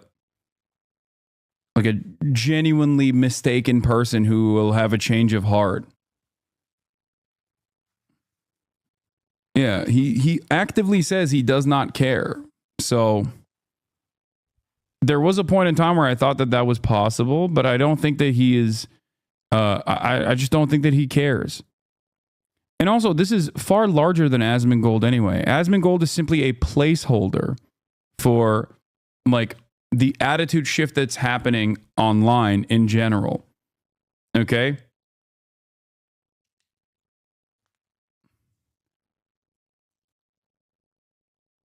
Like, if it wasn't Asmongold, it would be someone else who would be doing like I'm actually a centrist and I really like populism, but also Trump is a content machine, so I'm just going to watch it in a positive way as chat keeps spamming W and based every time Donald Trump says like, I'm going to eliminate DEI and transgenders or whatever. Like, that's it. He respects you. I think you may be able to convince him. I think there was a point in time where he did, but I don't think I'll be able to convince him. You can't. What's the other quote where it's like, you can't change the mind of a person who makes money off of not having his mind changed. Like, what's the Upton Sinclair quote? You know?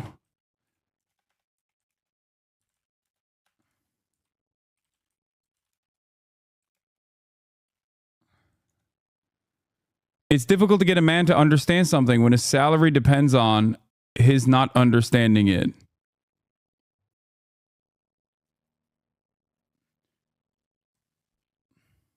Well, you've said yourself that Asman doesn't care about money. Yes, it's not about the money for him. It's more so about the relevance aspect. Yeah. Substitute money in that situation for relevancy and you'll understand it. He's literally been repeating the point of it's being extremely successful, so he's going to keep doing it. He left the organization he started so he can continue doing this. Yeah, it makes sense. If you only care about that and this is getting you that, then why would you stop doing it? Especially because, like, I think at his financial status and his also lack of interest in, like, spending money on anything, really, this is the one thing that he cares about. And nothing that the Trump administration does will ever impact him. Like, it just won't. So why should he give a shit? And if if it harms people in his audience, he still doesn't give a shit. You know what I mean? And those guys are actively championing this demise. So that's it. This is the cold hard truth of the matter. Okay. What about banning video games? I don't think Trump is going to do that. And on the liberal side, you have people who present themselves as champions of progress, who have like selfish and very deeply personal vendettas against someone like myself. So I'm catching it from all aspects in that regard. That's why everywhere you go online, there's people on the right that obviously don't like me because I'm fucking, commie hypocrite, socialist who's rich. Fuck this guy. He sucks. He mustn't believe what he's actually saying. But then also on the liberal side, because people are completely devoid of any interest in like truly championing policies and instead operate on a team sport mentality, they get primed by their favorite liberal content creators into also thinking the exact same things. Like, oh, Hassan is a rich hypocrite socialist who's a fake socialist and he's grifting. And he's bad. He hates America. That's it.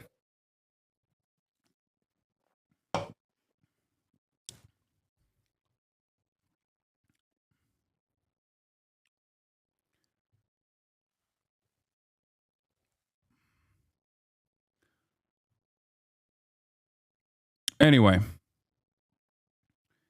It's not, you can't convince someone whose goals align in the process of not being convinced.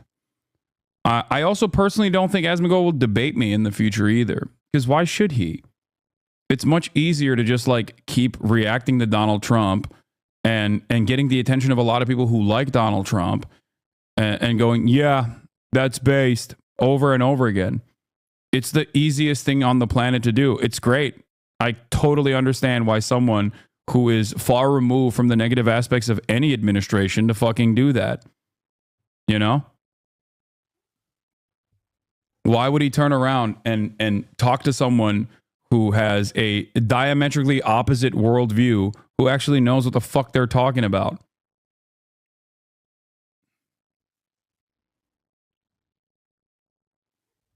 You know?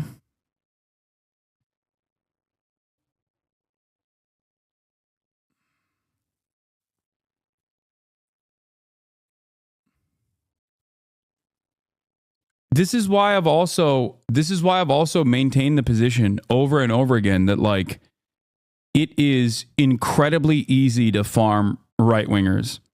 Okay? It is unimaginably easy to farm right-wingers. It is the easiest grift of all time.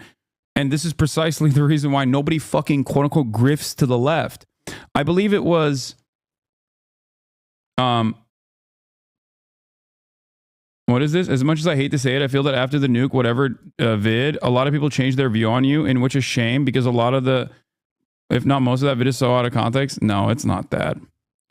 I mean, there are certainly a margin of people that, are just like completely, truly oblivious to global politics in general, that will move away at the behest of their favorite content creator. But ultimately, I don't think that actually changed the dynamic at all. If it did, then people wouldn't be actively brigading every single thing that I do in an effort to be like, hey, don't listen to this guy. He's a really bad guy. You know? Most people don't know who Asmin or Hassan is. It's all content. Yes, there's also that aspect of it as well. I've heard like I think it's maybe a little suspicious that the overwhelming majority of my naysayers are people who just have no political associations or have right-wing political associations in general and don't necessarily understand politics at all. They don't understand my politics, but they don't understand politics at all. It is always from the aspect of drama. Like, that's it. That's what it is. It's people presenting themselves as centrists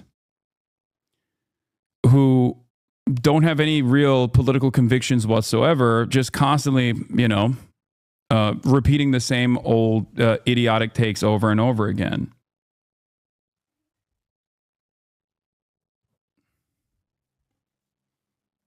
Because if they did, they would probably lock in. Like, if anyone was a remotely serious person about politics, if they truly weren't just like drama farming content creators, I suspect that they would spend more of their time right now trying to actively find ways of combating the incoming administration and all of the devastating actions that they're engaging in.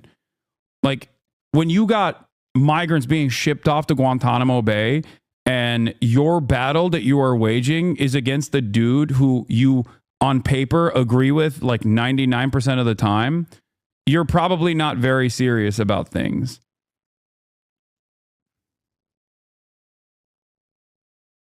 Yeah, I know a few people who hate you for various different reasons. One of them was when you said streaming is harder than a 9 to 5 and something you defend sexual assault in Israel. All of them either saw clips or the nuke. Yeah, exactly. It's just, well, the nuke is just a collection of clips. But I still do believe that people have the capacity to make up their own mind, regardless of what other people are, saying. You know what I mean? Like, it's impossible for people to come in here and continue maintaining this position that, they maintaining the position that they are going to consistently, they're going to keep being duped actively. You know?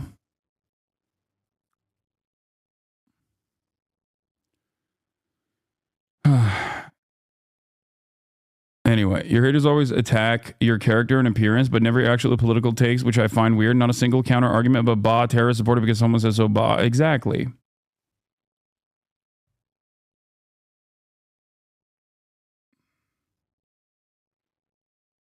Anyway.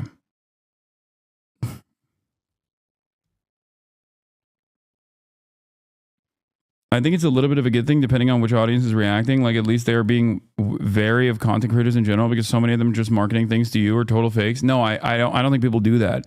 My point is, I think drama, and I've said this a lot, drama is a very palatable way to consume politics, because politics is otherwise very boring, or even worse than boring. Politics is really scary and sad, especially when you feel how powerless you are.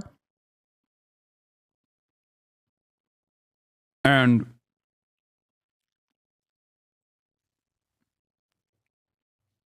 for that reason, drama is like the most entertaining way that you can get that. You can feel smart, you can feel intelligent, because someone who's not very intelligent is telling you that this other guy who might have yelled at you or have undermined your worldview is actually stupid, or if not stupid, a hypocrite, right? He's a bad guy. So politics is not easily digestible, even though I try to make it as palatable as possible. These guys actually just only care about the drama aspect and the algorithm boost that they get from it, and will very actively garner the attention of people who also aren't necessarily interested in the policies, whether it hurts them individually or not. So they gravitate towards the drama aspect of it. Everyone's got a different method. My method is to have fun while covering horrifying realities. I try to do that to the best of my ability. I think I do a pretty decent job with that. You know?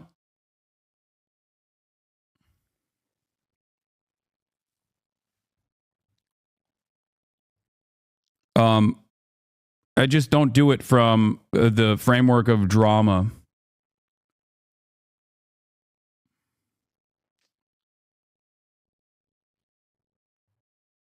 Hassan, I deadass made an alt account because you banned me for like 5 years for one well-written and thought-out message. You are a bend-over shill who loves semen in between his nostrils when he eats cereal, so when it drops down on the bowl, he mixes it into the milk and eats it, hoping to forget the terrible atrocities that he has since feasted upon. Shalom. Huh? Do you think you just convinced anyone here that you actually had you just basically proved why you probably got banned 5 years ago? That's so strange. Like, why have you maintained a 5-year-old grudge?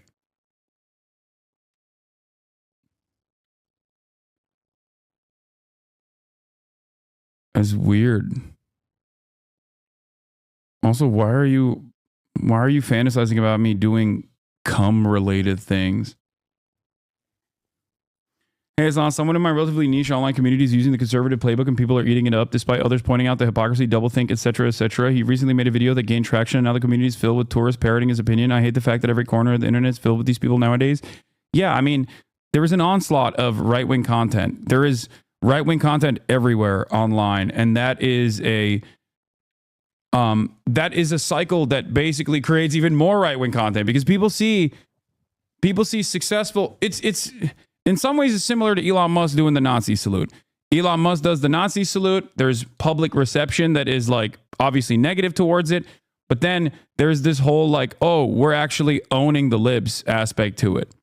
Okay, so then other people start doing it as well. They do it to basically say like, yeah, I'm doing it. The fuck are you gonna do about it? Do you understand? And it's exactly like that. It's exactly like that.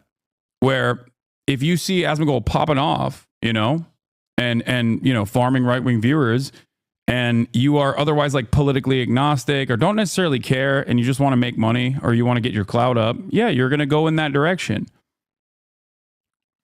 That's a lot of people's first foray into, I think, commentary in general. I do truly believe that if there was a massive amount of like communist leftist content creators out there that were unimaginably successful in the independent media landscape, and there are obviously structural hurdles ahead of that make it impossible, there would be plenty of other people who also did that. initially and without believing the ideology whatsoever, but just did it because they're like, well, other people are doing it. I might do it as well. I would go so far as to say that I think my brand of politics has dominated Twitch for the past, 5 years, okay, until recently. It did. And I think that there were a lot of people who also leaned in that direction as well because they saw that it was permissible. Maybe they had some allegiances to it. Maybe they didn't, but it doesn't matter. Because guess what? The people who weren't real believers, okay, the people who were not real believers of this kind of thing very quickly moved on and no longer, and openly demonstrated that they actually have right-wing opinions as well. What? What the fuck? Oh, he's just insane. Raise your hand if you have an ex-girlfriend that you wish you could beat the fuck up. Dude, yeah, okay. This person came in saying like they had a truly normal grievance that was not addressed 5 years ago, and then very quickly explained exactly why we fucking banned him. Jesus Christ.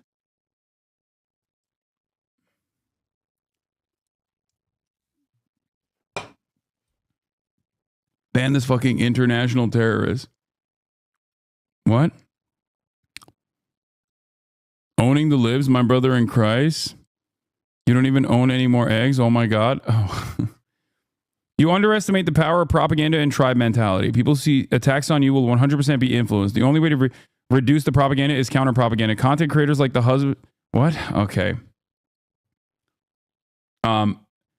Yeah, I think that the other side of this that also is damaging is that I am not a drama content creator. I'm a political content creator.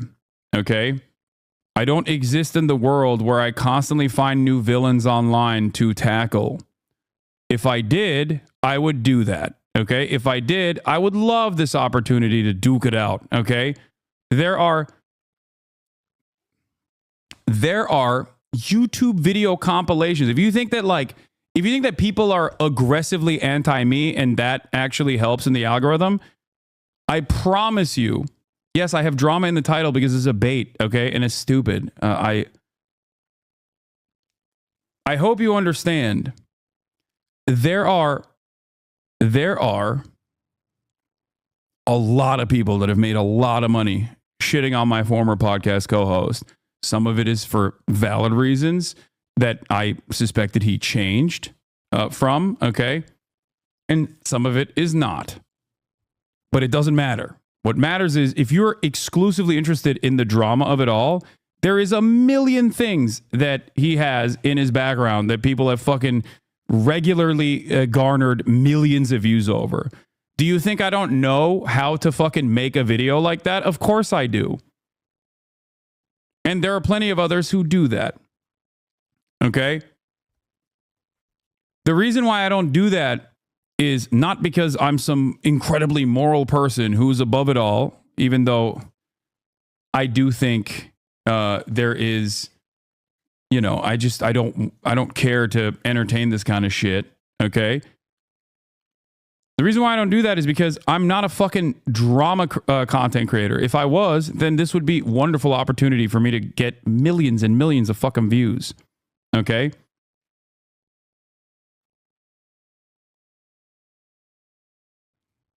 The more I cover drama, the more I move away from what I want to cover, which is what the current government is fucking doing to the administrative state. Okay, there's 8,000 people so far that have been forcibly removed from their homes and deported, placed in fucking hotel rooms in Panama City, sent to Guantanamo Bay. I'm sorry, I think it's fucking irrelevant to consistently go back and have this like back and forth with someone who doesn't necessarily care about the real politics of it all, but simply is just garnering attention and making content out of it. Okay? Especially at a time when it's very obvious that the right dominates the internet. Okay? They dominate it. Do you understand? You say this, yet you play Marvel Rivals sometimes. Of course I do. I need to fucking maintain my sanity to a certain degree. I try to make multifaceted content, but drama is not like that. Okay? When I fucking play Marvel Rivals, for example, when I play Marvel Rivals doesn't come back and make like 1 million fucking YouTube videos, and then Marvel Rivals' fans don't come after and try to constantly derail the conversation that I'm trying to have. I know you're making fun of his argument. I'm simply stating that, like, that is the reason why I don't do it. Okay?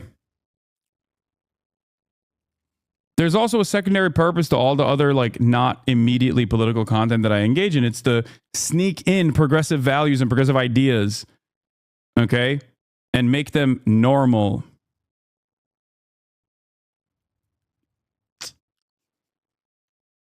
That's it.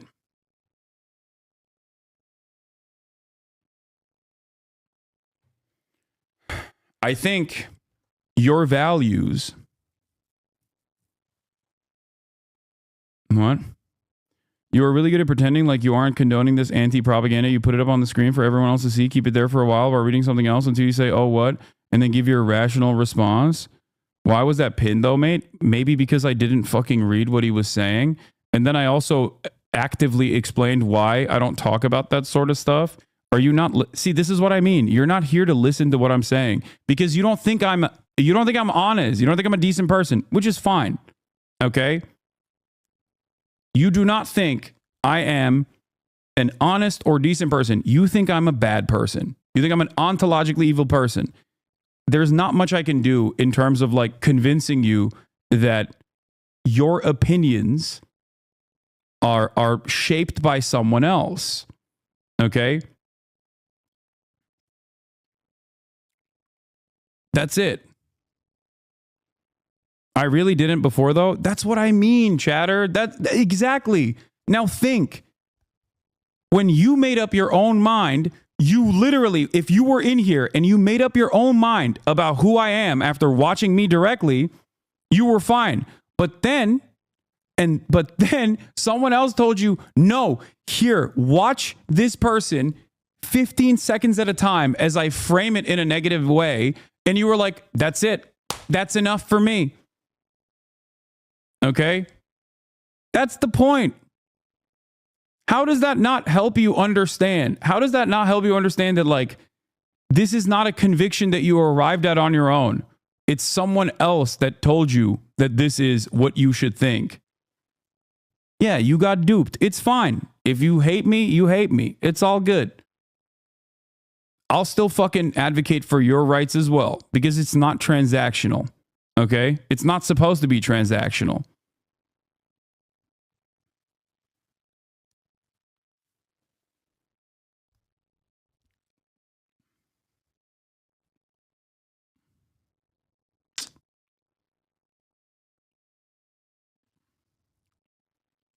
This is why a long time ago I stopped addressing drama, not because I'm fearful or not because I want to, not because I'm allergic to the secret hidden truths. It's because most people that are primed for that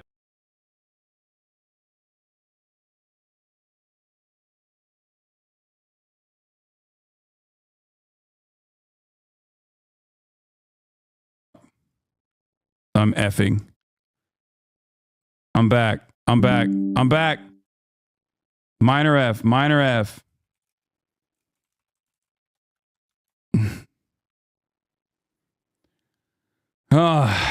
Anyway, CIA took me down. Kash Patel came for me. Kash Patel knew.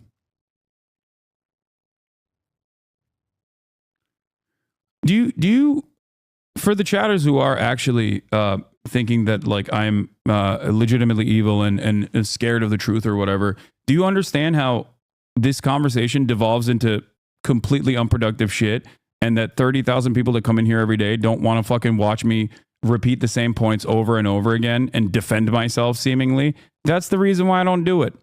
Okay? The truth is out there. If you want to see it, It's readily available. It's not a secret. It's out there. There's context for every single thing.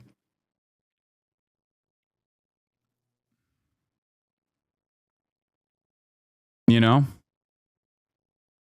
I think the point is we're all boned regardless. You can go down playing their game, trying to make drama content, or you can go down making genuine content on your own terms. The destination will unfortunately more likely than all be the same.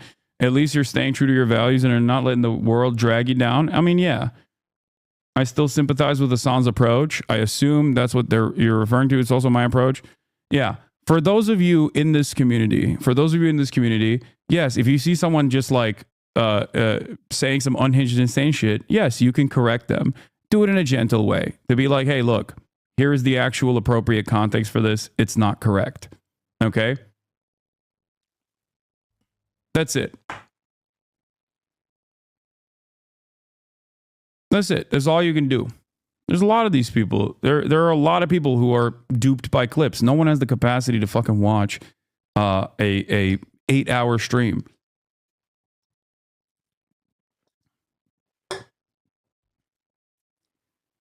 Anyway, let's move on. Let's talk about this data analyst cooking Elon Musk. Musk thinks there's massive fraud in the government because the database has the same social security number twice. Who's gonna The fuck? tell him that a SQL database and an Excel spreadsheet aren't the same thing? Let me make this really simple. If you record some social security recipient's payment for July, and then I still think the Houthi music videos were fire. I don't care. My country also does similar propaganda like every other country. Yeah, I know. That's also ridiculous. Like the fucking music video that I showed Nick was literally a music video of them talking about being fucking endlessly bombed with American weapons by the Saudi government, which every single liberal saw as a man-made famine and a genocide because it was Donald Trump who was overseeing it, but now seemingly have forgotten after Biden considered them to be public enemy number one and reinstate their terrorism status. So, you know, miss me with this bullshit. I fucking watch propaganda videos or musicals from virtually every goddamn nation or even militancy group, just like the IRA.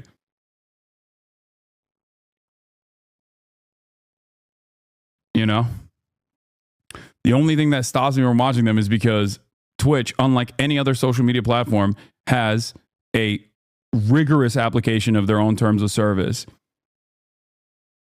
I've actually thought about potentially doing like a tier list reacting to that stuff again, but not just like the Ansar Allah musical about the Saudis bombing them, but instead you know, doing one with like a tier list with the IRA, a tier list with the Algerian National Liberation, Viet Cong, put some Americans in there as well. Because I've done it before. I've done a whole stream with Boy where it was all propaganda videos. No one talks about it for some reason. Why? Because it's not. I'm sure that if Sex Pestini's community fucking turned around and made a video about that, a lot of people would focus on that because this is convictionless for people. They never actually explain why this is bad. Okay? They simply say it's a terrorism group and you're pro-terrorism over and over again. Do you understand? Sadly, the biggest funders of the IRA was the USA. Excuse me, that was not a sad thing. That was a massive fucking W for the American Irish population. But yeah. They only want drama and you give that to them, Hassan, move on. Yeah. Elon Musk is sending out mass emails to all federal agencies saying that, asking them what they've accomplished this past week. No response will be considered a resignation. So good stuff there. We talked about Bernie Sanders' popularity. We got a lot of Elon Musk related things here as well on the docket. We're going to be talking about the deadbeat dad alert. The world's wealthiest is also the world's greatest deadbeat. Oh, also there was this as well. They're getting far way comfortable inciting violence against anti-Zionist Jews. This is scary as fuck. Ben Lorber says, following his Nazi salute, Steve Bannon engages in an unalloyed anti-Semitism, calling progressive U.S. Jews the #1 enemy inside the wire for Israelis. Progressive Jewish billionaires funding all this stuff, disloyal to Israel and MAGA. Interesting.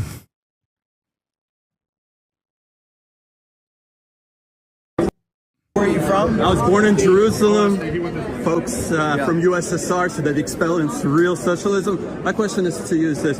What do you think about foreign aid to Israel? Is it a strategic partnership? Israel is a partner of the United States, but people in Israel got to understand something. The #1 enemy to the people in Israel are American Jews that do not support Israel and do not support MAGA. Okay, MAGA and the evangelical Christians and the traditional Catholics in this country have Israel's back. They have the Jews' back. The biggest single enemy to the Jewish people are not the Islamic supremacists. The biggest enemy you have is inside the wire. Progressive Jewish billionaires. The biggest enemy to Americans, the biggest enemy to Israel is American Jews, progressive American Jews. I mean, not completely incorrect when he says that from the perspective of a fascist government in Israel. Yeah, they also see it that way too, for sure. Can you please enable background audio? No, dude, what the fuck? I have a noise gate that's good for a reason. It's so that you don't hear my fucking mouth noises and shit. The hell? That are funding all this. Also, I don't know who a progressive billionaire is. That part is ridiculous. I think that's him trying to be the populist when he says progressive billionaire Jews. What a ridiculous thing to say. Stuff. They are the #1 enemy, and the people in Israel got to have to set that right. Because MAGA has your back, traditional Catholics have your back, and evangelical Christians have your back. We will always have the back of Israel. But I got to tell you, you have an enemy inside the wire. Insane. Bannon has always been a strategic coalition builder for MAGA and the global nationalist movement. That means naming the right enemies. To cement the dominant coalition between Christian nationalists and the Israeli and American Jewish right, dissenting Jewish voices must be neutralized. That means 80% of American Jews who oppose MAGA, and for most, Bibi, are labeled an enemy within, corroding the Judeo-Christian West through betraying Israel and funding progressive causes. Years of scapegoating Soros and globalists paved the way for this. And since 10/7, scapegoating groups like JVP has lent it a sharper edge.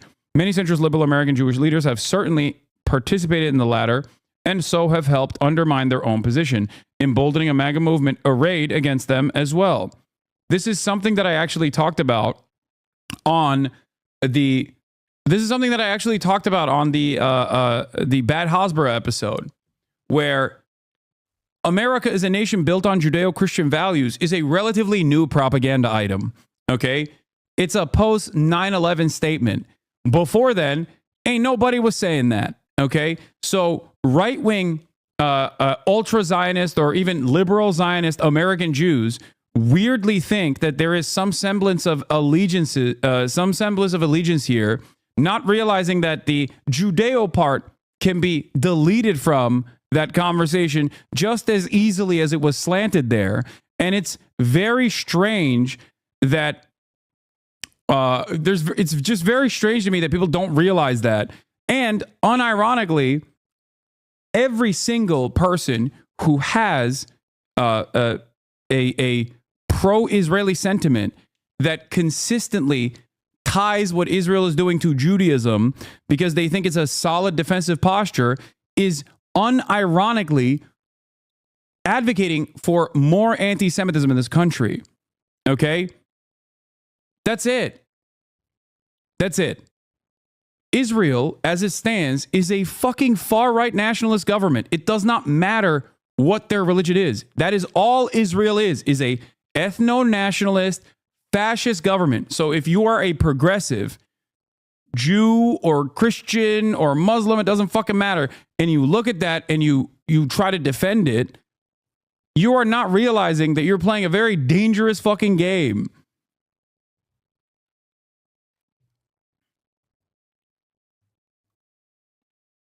This allegiance will not hold, okay? So I think it's important for people to reconsider this attitude. I think it's important for people to reconsider this attitude and really take a cold, hard look at their previous social conditioning that has dictated that like Zionism is an incredibly important part of your identity. When you got dudes who are sig heiling talking about how we got to eradicate these progressive Jews that are a threat to Israel.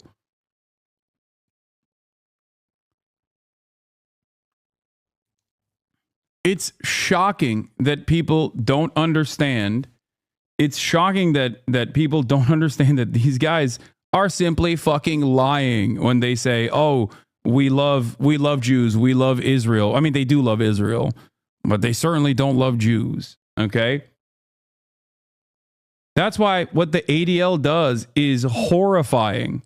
At a time when anti-Semitism unironically is exploding, especially amongst the youth, and it certainly is, partially because their first interaction, aside from the underlying anti-Semitic opinions that people have, their first interaction is like television man telling them that like, no, Israel is doing the baby murder and the baby slaughter for Judaism. And if you actually think that that's bad, if you actually think it's weird that we're giving, another $8 billion of weapons to Israel so they can kill babies more effectively, that actually is anti-Semitic, then people are going to be like, okay, well, why am I associating? Like you're personally associating death, destruction, and violence with Judaism falsely. It's insane.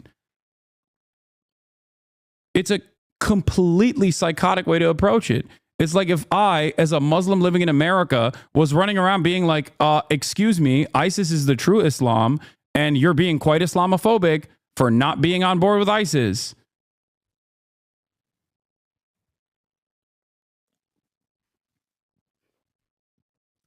And then people still come in here and hit this fucking idiotic drama shit. Also, on the backlash on the trash taste vid, the internet hates you, dog. I know, man. What are you going to do? First of all, once again, the overwhelming majority of people who watch the fucking podcast just watch the podcast.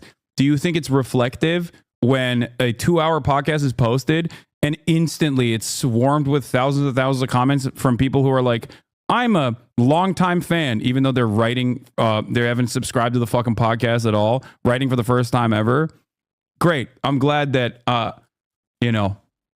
I'm glad that you're in here to try and advance this cause, to be like, the internet hates you, dog. I know, dude. They certainly do. Except none of these content creators do, weirdly enough. And I never actually see it in the real world at all.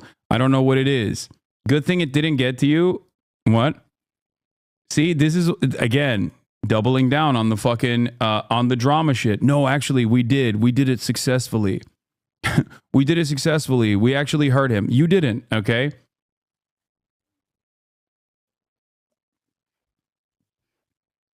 Yeah, other episodes get 1,000 comments on average. This one already has 10,000 comments. Surely it's all Trash Days fans, and it's not being actively brigaded. It's not going to work. Okay? It's not going to work. Anyway, initiatives like Project Esther, scapegoating the Palestine Solidarity Movement and the broader left, including Jewish left, as anti-Semites and civilizational enemies, serve the same function. Anti-Semitic conspiracies claiming to uncover the real anti-Semites, a maddening inversion.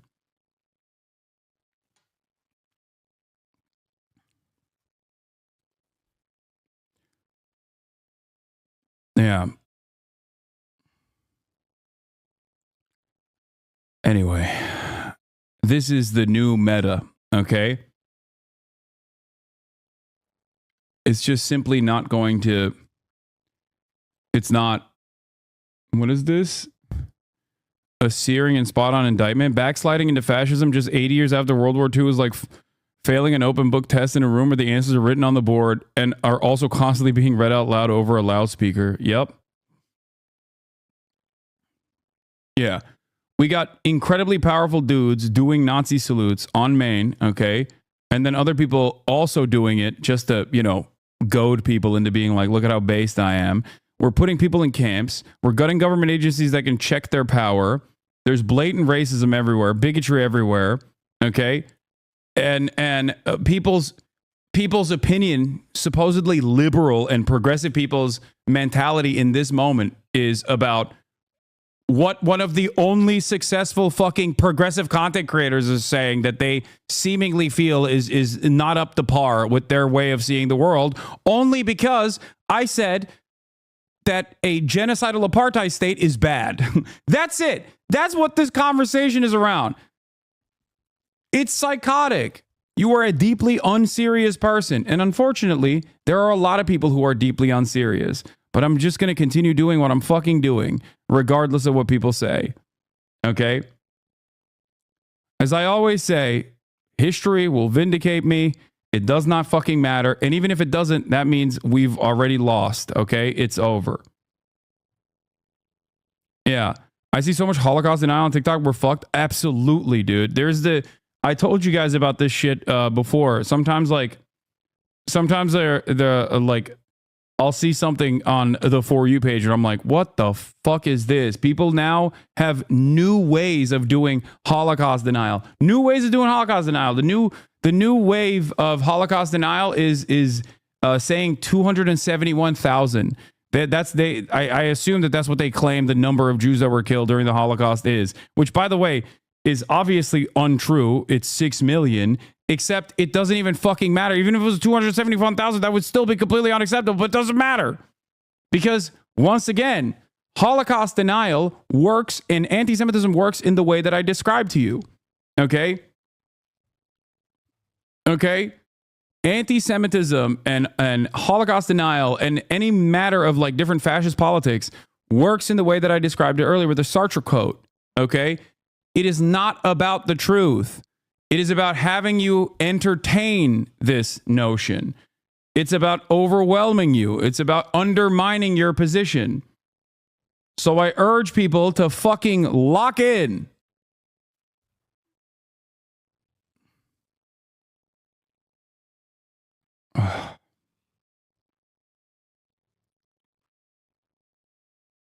I do sometimes feel like I'm just out here, not alone. Okay. There are plenty of other people as well, but like this space online, especially the political commentary space and the adjacent like drama communities are so primed to the fucking right, are so unimaginably primed to the right that like the largest content creators or the largest figureheads of even like in the West of even the pro-Palestinian movement are seemingly all rugged anti-Semites. Holocaust is fake as fuck, bro. There you go. Okay. See, this is what I mean. They find themselves in here as well.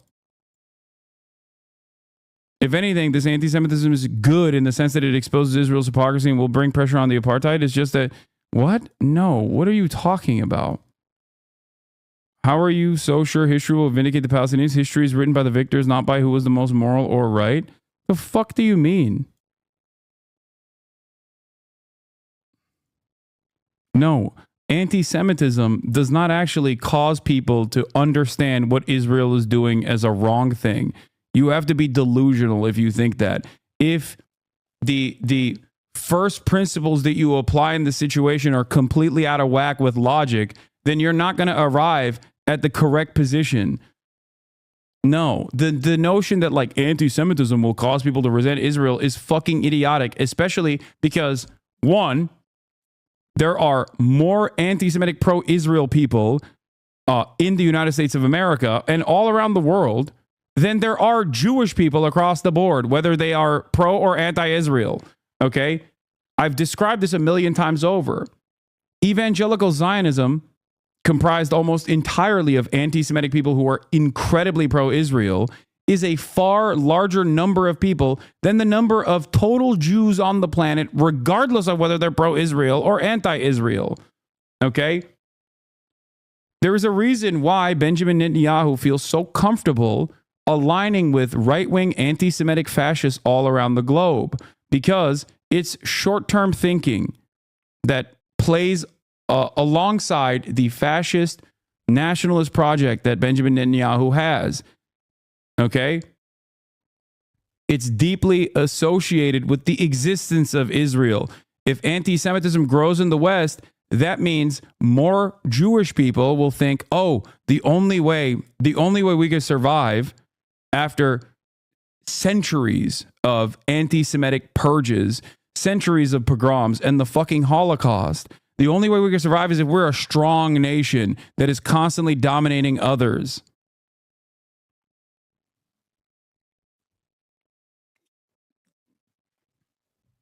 The greatest threat to Israel is not Hamas. Okay? The greatest threat to Israel is not anti-Semitic people. The greatest threat to Israel and the Israeli project, the Zionist project, is anti-Zionist Jews. Or the entertaining the notion that perhaps Israel is not the safe place for Jews at all, and that Jews in the Western world are actually safe. Now, of course, understandably, many Jews in the Western world do not feel safe. They don't feel safe because anti-Semitism is rising. When they don't feel safe because anti-Semitism is rising, then lo and behold, they find themselves in the throes of all of the social conditioning that took place when they were growing up. This is a very dangerous gambit. Just like I said, I was correct, unfortunately, that Kamala Harris was entertaining a very dangerous gambit when she paraded fucking Liz Cheney, thinking that they were going to be able to create a new coalition. And that failed in spectacular capacity. The notion that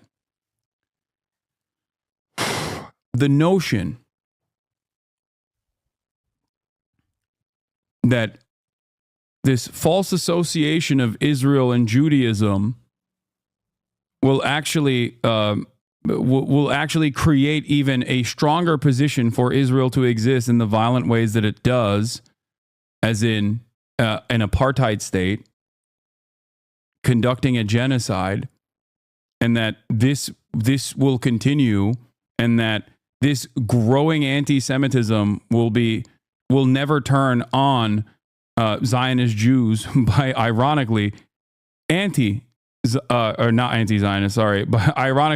anti-Semitic evangelical Christian Zionists is silly.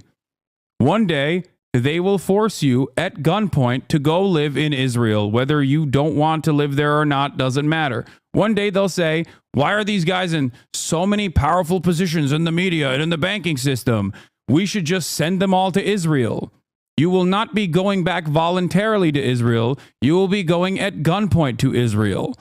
Okay? That's where all of this anti-Semitism goes. Okay?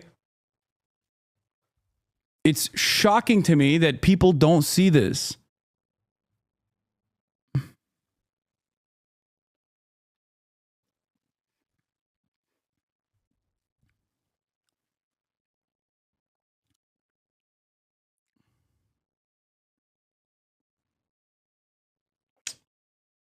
Most of the Jews want to live in Israel. Yeah, okay.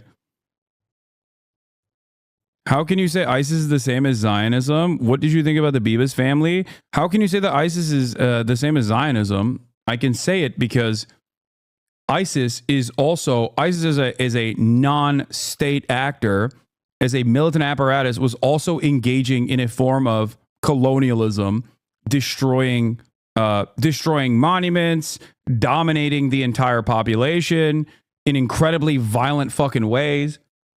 Israel has done the exact same shit that ISIS has done. And ISIS also was a false claimer of Islam, just like Israel is a false claimer of Judaism. What do you mean? That's why it's so funny when Israel was like, oh, Hamas is ISIS. Like, remember post-October 7, they were like, Hamas is ISIS over and over again. Israel is infinitely closer to both ISIS in ideology and the way that they operate. But also Israel has aligned with fucking ISIS rebel groups in Syria. Actively.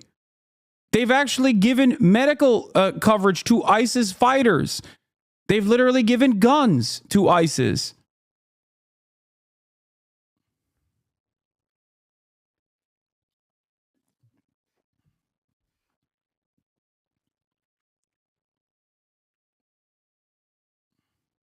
ISIS was pretty much claiming living space like Israel and the Nazis. Yeah, exactly.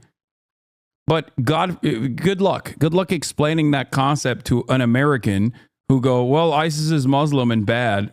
They don't hate ISIS for being a violent fucking colonial apparatus. They hate ISIS because they're Muslim. It's crazy. Okay? They don't understand that, like, it's not the Islam part. It's not even a real fucking interpretation of Islam anyway. It's the death, destruction that makes them bad. It's the forcible enslavement of people and murder that makes them bad. The fuck?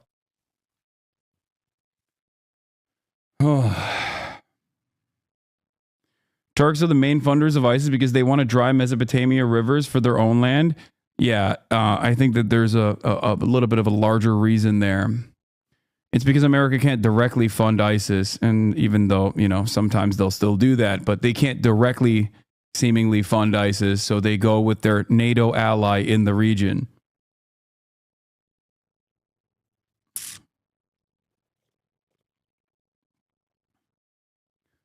People accusing you of anti-Semitism have nothing to help people combat it. I've been a viewer of both sides, and you are the only one. You are the one who has helped me navigate my feelings towards Judaism, not them. It's crazy how they portray you as the anti-Semite.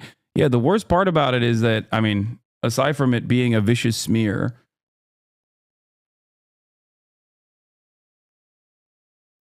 is that it's being entertained by people who know for a fucking fact that I am not.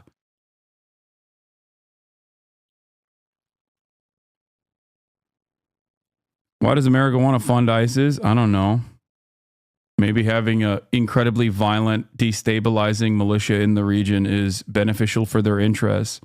It's the same reason as to why Western powers designed the Arab nation states that we know and understand as full-fledged nation states as ones that are comprised of multiple different ethnicities and religious backgrounds that will constantly be in a state of war with one another so that they are easily undermined and easily dominated. ISIS's interpretation of Sunni Islam is far closer to Saudi Arabia and the UAE's as opposed to Hamas, does not even include Hezbollah/Iran, which are diametrically opposed to ISIS. Yes. That's why it's like ridiculous when they, with post 9/11, they were like, you know who's actually a part of the axis of evil? Iran.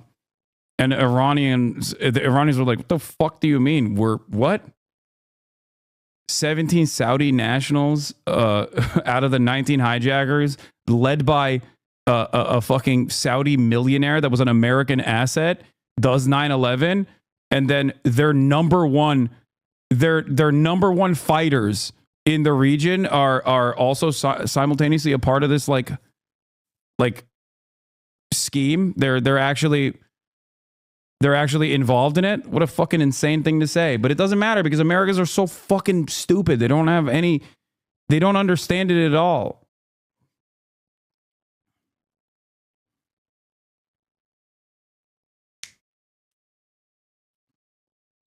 Yes, Iran has also consistently, here's the secret side of the story that is not so secret. Iran has consistently given the American state intelligence in combating Al-Qaeda in the fucking region.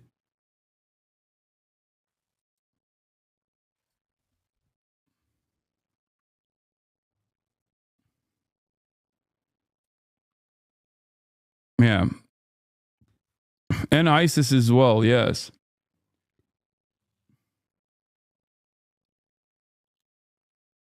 What? Didn't you once say you don't think Israeli settlers should get expelled? No one remembers that when they call you anti-Semitic?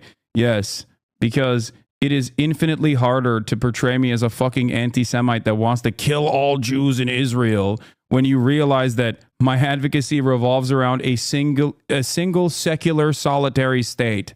That is why that conversation is never had on those boundaries. When I advocate for a one state, I advocate to give Palestinians rights, okay? But of course, that is a very difficult conversation to navigate if you want to present your opinion as the correct one, okay? It's hard because The reason why you don't believe that that can ever happen is because you secretly believe that all Arabs are fucking barbaric rapist monsters and that if given the opportunity would kill every Jew in Israel. So when you openly say that, because that's your real opinion on why a one-state solution could never happen, okay, people will look at you and go, well, that's some Nazi shit. The rest of the settler babies clip they cut out is literally you explaining that saying run all the Israelis out of the region is harmful for everyone. I know. That's why it's such a fucking insane conversation. And I'm shocked that people still get duped by it. Like, every single argument presented in whenever people talk about my opinions on Israel-Palestine are every single one of them is cut in a way to literally make it seem like I'm advocating for the opposite position that I'm actually advocating for.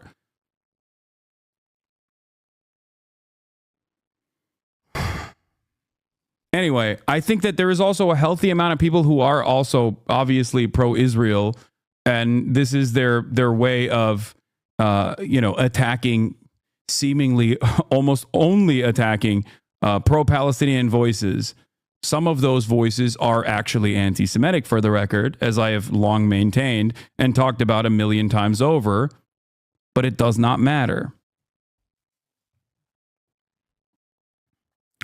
Anyway, breaking news from DropSite. After receiving all 6 of the living Phase 1 Israeli captives, Benjamin Netanyahu's government has postponed the scheduled release of 602 Palestinian captives, according to the Israeli press reports. The release, which was set for today as part of the largest exchange, is now delayed at least until the Security Cabinet meets this evening.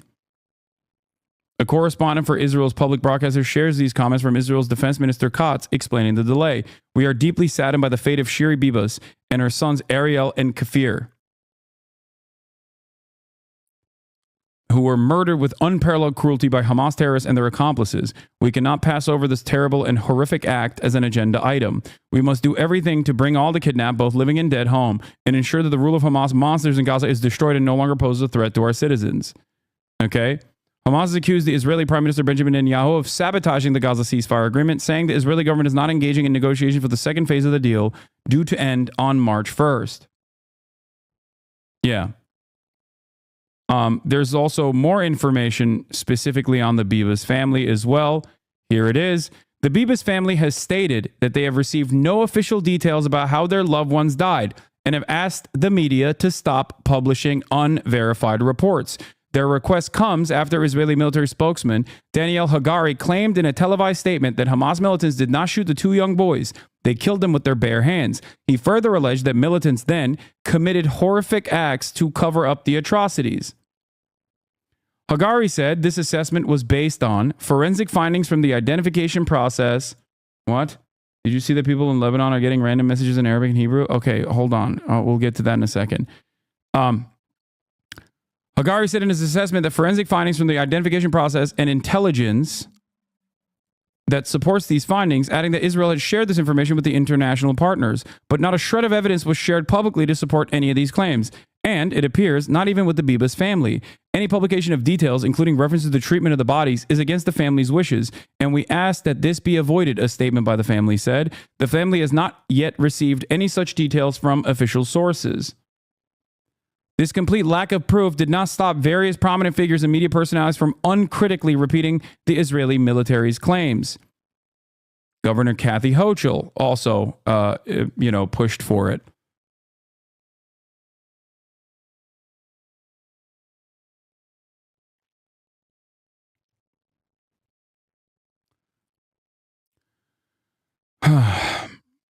Anyway, Hamas freed 6 of the last remaining, alive Israeli hostages today because they abided by the ceasefire negotiation that they had signed off on.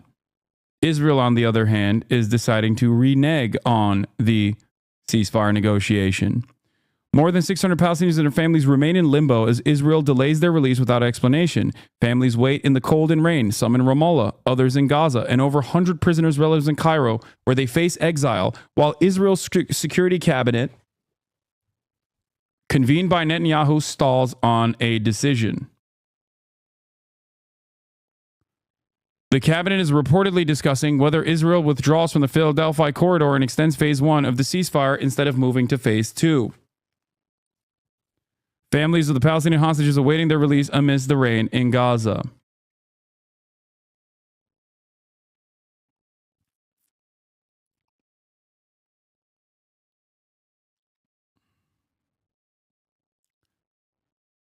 That's where we're at now.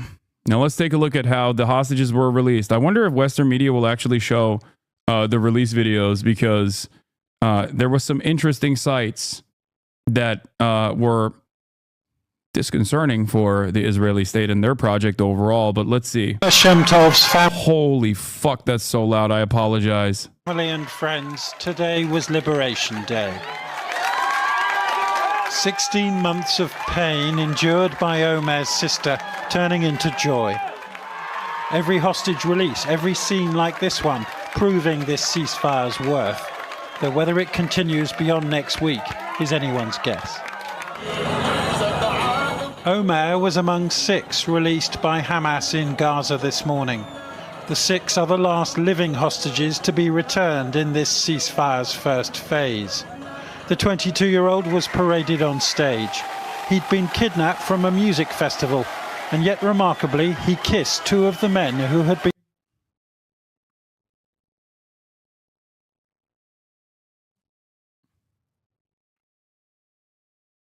I hope he said no homo after, bro. Straight up. Unacceptable.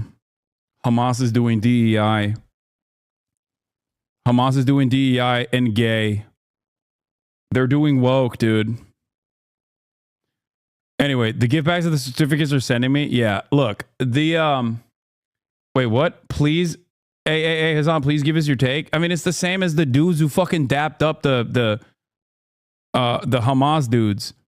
The dudes who dapped them up in the first ceasefire, do you not remember? And everybody freaked the fuck out about it, and they were like, "Oh, they must be drugged. Hamas is giving them drugs." And that's why they're dabbing him up. Hamas gave them the drugs that make you dab up Hamas. It turns out that there is a new, even scarier drug out there that Hamas has in their hands. It's called the drug that makes you kiss Hamas. been holding him.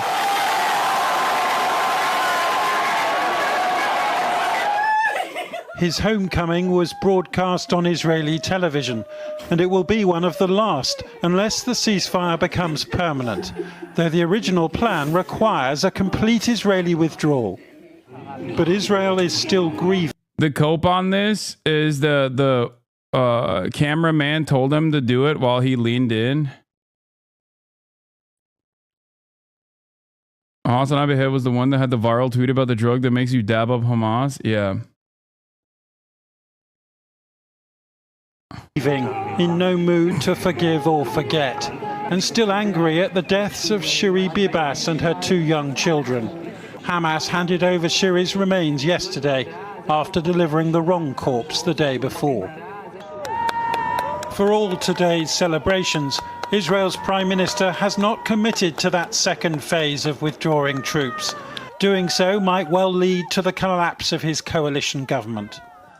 So imagine how scenes like these look to the families of the 30 or so hostages who are alive and still missing, wondering if the war is about to resume, denying them this moment.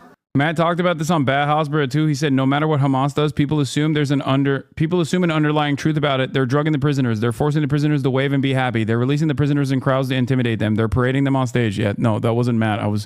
I talked about that. But I mean, he was talking about it too, to be fair. But yes, that is directly at the heart of the matter. It doesn't matter how they release the prisoners. It's the very fact that as an ethno-supremacist state, these people that you have considered to be servile, a captive population has embarrassed you. And this is a really relitigation of that embarrassing feeling. It's like Adolf Hitler watching a black American dominate in the Olympics. You know what I mean? Like you're You have the notion that you are the master race, and all of a sudden here, a person that you consider to be lesser than you is dominating your athletes. And this is in a similar vein. Hamas is one of the many different militant groups out there that is tasked with the emancipation of Palestinians. But ultimately, the broader reflection from society is that these are violent, barbaric monsters who only want to rape and kill every Jew they possibly can. But also they're barbarians, like they're lesser, Like how dare they do anything, really? How dare they resist? How dare they remind us that they exist? How dare they remind us that they delivered this incredible embarrassment? That's why we all need to push for having the phase 2. There is more than dozens of young men that are waiting to be released. We know our son, Idan, is alive and is waiting to be released. I'm just hoping that he's staying strong and surviving, and his day will come. These men are thinking even further ahead. The Saudi Crown Prince and his fellow Arab leaders met yesterday. They know that oil money is likely to foot the bill for Gaza's reconstruction.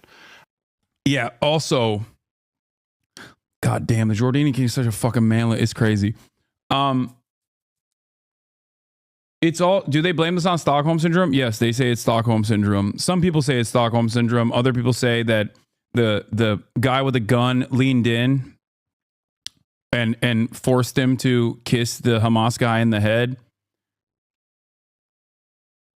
And that, there's a million different things that people are saying. He was under duress, yada, yada, yada. I could be crazy, but I 100% believe there's a coordinated hate campaign against you in the last 24 hours. Literally, my entire entire feed is anti-Assam bullshit. Yes. It happens every now and then. It happens anytime I get any sort of positive coverage. It is a really good distraction away from their favorite content creator who's currently going through legal processes because they,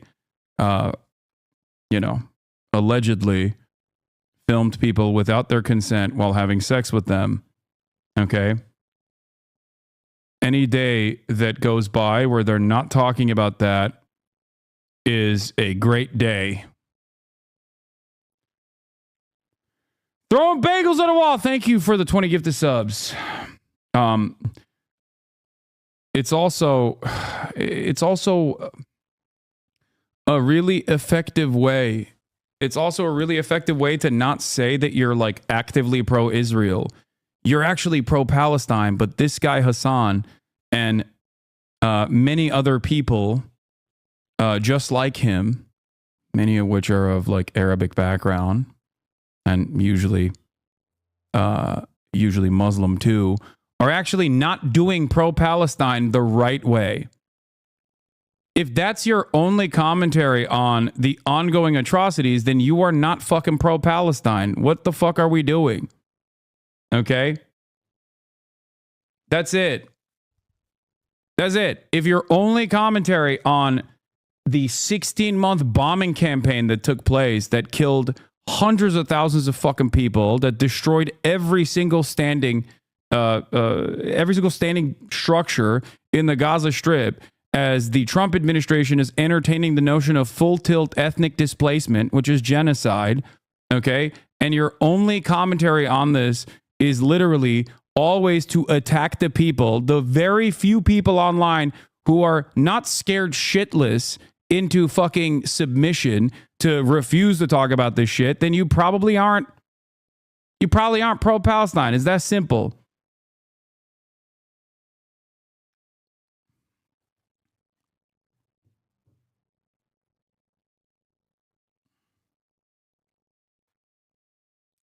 Anyway.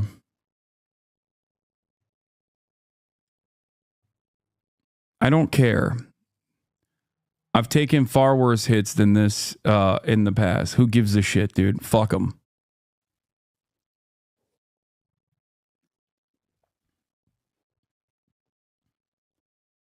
And that's the price to be paid for stopping Donald Trump from turning it into real estate.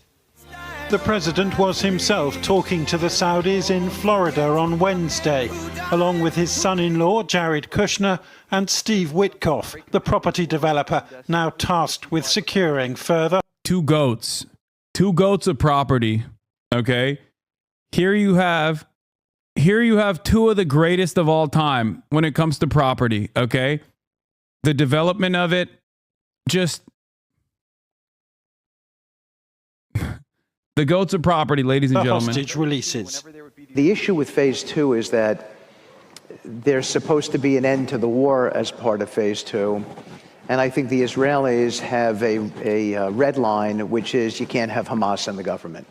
And so it's hard to sort of square that circle. But we're making a lot of progress. My rent went up when they came on screen. Yes, you got two landlords talking to each other. They own a lot of properties. When they get together, when you got landlords with this much power, you know rent's about to go up, okay? Yeah, you better not be late. In the conversations, and hopefully it will lead to some good things, good results. And images of these Hamas fighters today will enrage many Israelis. If there wasn't a ceasefire, they would be targeted by Israeli fighter jets. So perhaps it's no surprise that amid such anger, Israel's delayed the release of hundreds of Palestinian detainees. As for whether Hamas really will step down from power, well, it may be the Saudis and the Egyptians who give them no choice in return for rebuilding this. And then, maybe only then, will this current round of conflict end. Jonathan Rugman reporting there. Now, I'm joined in the studio by Nomi Bayakouv, who's an international peace negotiator at the Geneva Centre for Security Policy, and she specialises in conflict management. Nomi, thanks for joining us. Pleasure. Let us assume for a moment that the delay is symbolic rather than substantive.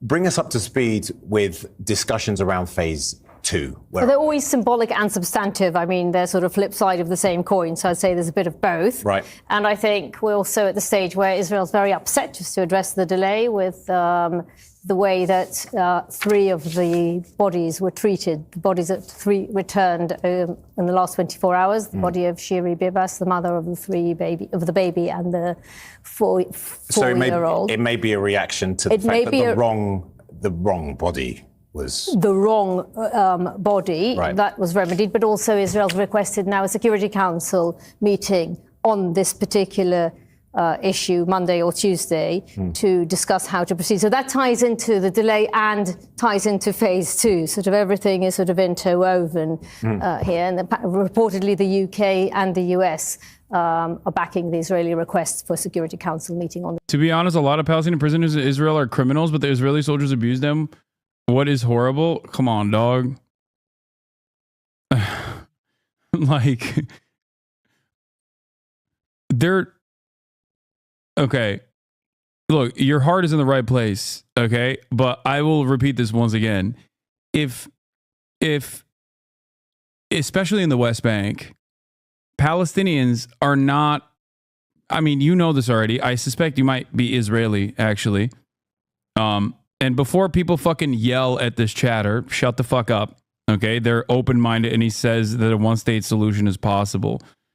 The reality of the matter is, a lot of the Palestinians that are thrown in jail is, I mean, they're thrown in jail by the military. In the West Bank, they undergo a military tribunal. Many of them are actually wrongfully detained in a state of permanent detention. Like, the laws in the West Bank, and I think if you are Israeli, you know this better than anybody else, the laws in the occupied Palestinian territory of the West Bank dictate that if you're a Palestinian in the wrong place that Israel has designated as a place that you can't go to, you're technically in violation of the law. And it's not just people that get falsely detained. There was a lady who got shot and killed because she was looking at the ground. That was like a week ago. And the IDF said they shot her because she was looking at the ground, and that's suspicious. We thought that she might be interested in bombing our troop positions. And it's ironic because obviously the Israeli occupying forces presence in the West Bank is quite literally illegal, like definitionally illegal. That's what blows my mind, which is that, like, it's just pure might is right politics, you know? We're here, there's nothing you can do about it, and we are backed by the most powerful country on the planet, the United States of America. So it doesn't matter. We write the laws, we write the rules, and we get to do whatever the fuck we want. But how do you get to a single state without basically doing a Nakba on the other side? I mean, history has shown time and time again that this is actually how it works. There are many examples of this reality. Apartheid South Africa is a great example of this. Okay? That's it.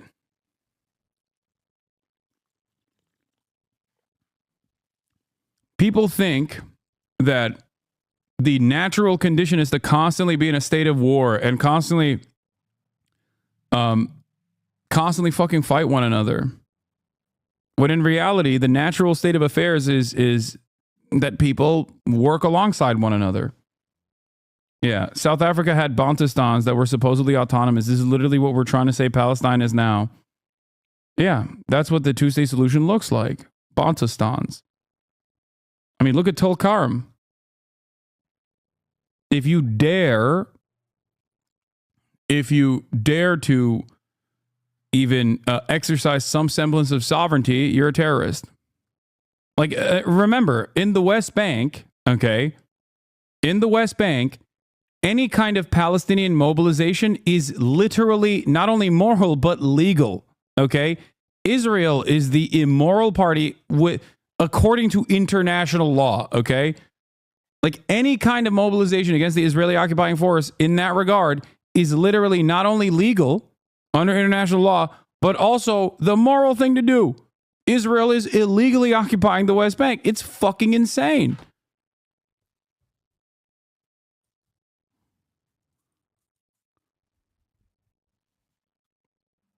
My advocacy is recognizing the reality, which is that this is a singular state currently. It's just an apartheid state. Okay?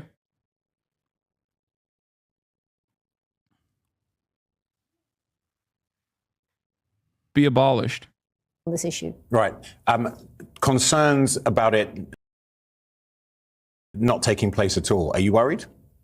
The progress to phase 2? Well, I am cautiously optimistic, personally. I think that the push is very serious, both from the US. We've just heard in Jonathan Rugman's report, excellent report, that Steve Witkoff was saying they're making progress and they're working on it. It's very clear that President Trump and Witkoff are very keen to ensure that there won't be a resumption of fighting. That is not in their interest. It is also clear that the vast majority of the Israeli public, except for a small minority which is in power, the extreme government, also interested in ensuring that all hostages are returned. There are currently 63 hostages. That is a process, and that will entail an end of war. So I think, yes, I think we will see a resumption. Netanyahu is going to make it look like it's so difficult for him, and he's making so many concessions, and it's not going to be smooth. Yeah. But I think eventually we are going to see the hostages return. You can just say Hamas's actions did not help Palestine. It resulted in mass killings from Israel. I blame Israel too, but Hamas is not helping the Palestinian cause. I don't blame the children and youth who are part of Hamas, but the leadership is leading them towards these actions. If you could acknowledge that, you can move on to covering the genocide again. I don't know why you think you get to dictate how I cover this at all. Okay? Like, who the fuck are you, dude? What do you mean? Who the fuck are you? Who the fuck do you think you are, chatter? Not even to like dictate how I cover this genocide, okay?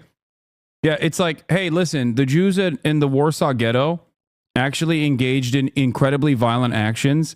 And you can just say that the leaders of the Warsaw Ghetto Uprising certainly did not help the Jewish population and the socialist and the trade unionist, communist population in Germany. Okay. And all around Eastern Europe, as a matter of fact, because the retaliation caused Nazis to kill way more Jews.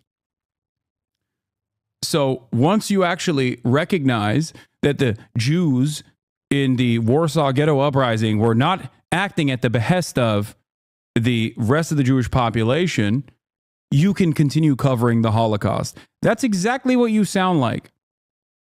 What an insane thing to say. Excuse me, can you please talk about the Nat Turner Rebellion? Can you please talk about how the Nat Turner Rebellion actually pushed back the abolition of slavery because of the incredibly violent actions that they engaged in, which they did. And the same goes for October 7 as well. Okay? There's never been a moment where I've said like October 7 is good or anything like that. There's never been a moment where I have not recognized that it's a tragedy. Okay? Straight up slaughter.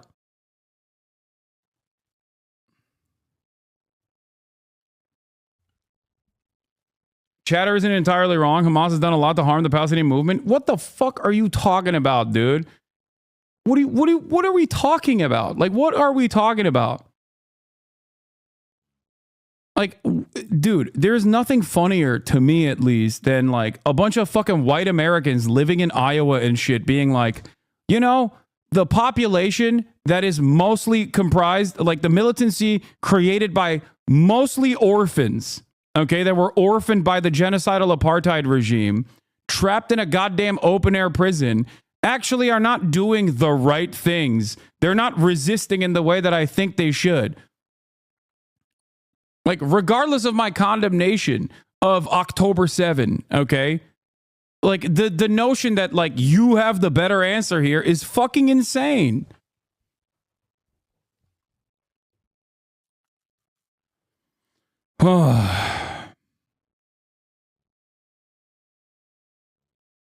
Stop farting on your couch and go fight then? Are you talking to me? Oh, are you talking to that guy? Yeah, what kind of conversation is this? The standard of the violence is set by the colonial party every single time. There has never been an instance where people who are resisting colonial violence has actually upped the ante of violence. And if you understand, if you trace back not just Hamas, but any kind of Palestinian militancy, okay, you will realize that violence has always been escalated by the more powerful party. Okay, I'm not demanding they do things a certain way. It's true that it benefits Israel. Whether they fucking do nothing or do anything, it doesn't matter. Everything benefits Israel because its might is right. Okay? That's it. Its might is right. That's all this is. And also, if there wasn't genuine panic and a generational shift in terms of the way that people interpret Israel right now, post October 7, Israel wouldn't be openly declaring that they're going to be spending $250 million this year in Hasbara operations. Okay, and yes, as you've also correctly pointed out, Israel is not a fucking natural disaster.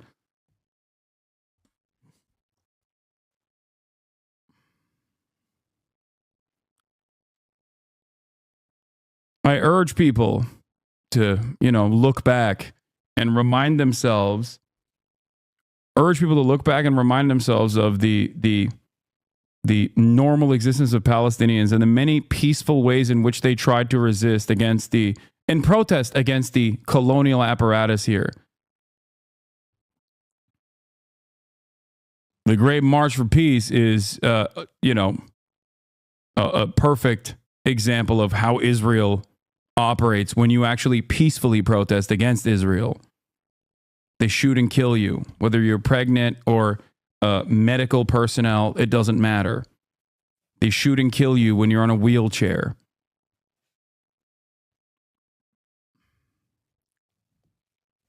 That was before October 7.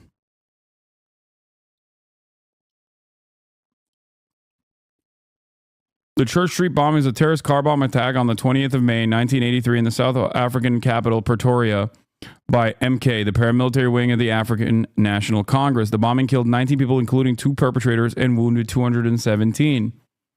The attack consists of a car bomb set off outside the Nedbank Square building, which was rented by the South African Air Force on Church Street West, Pretoria.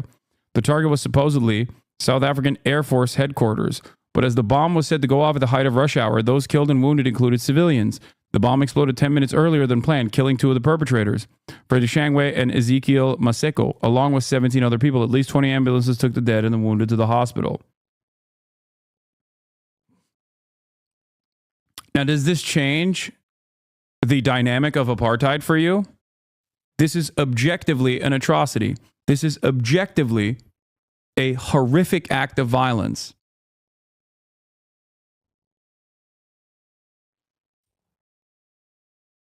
This is why I maintain, or I guess relitigate the JFK quote quite frequently, which is that those who make peaceful revolution impossible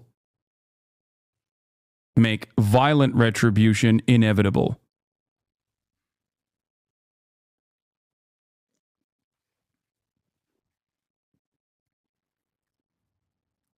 That's it.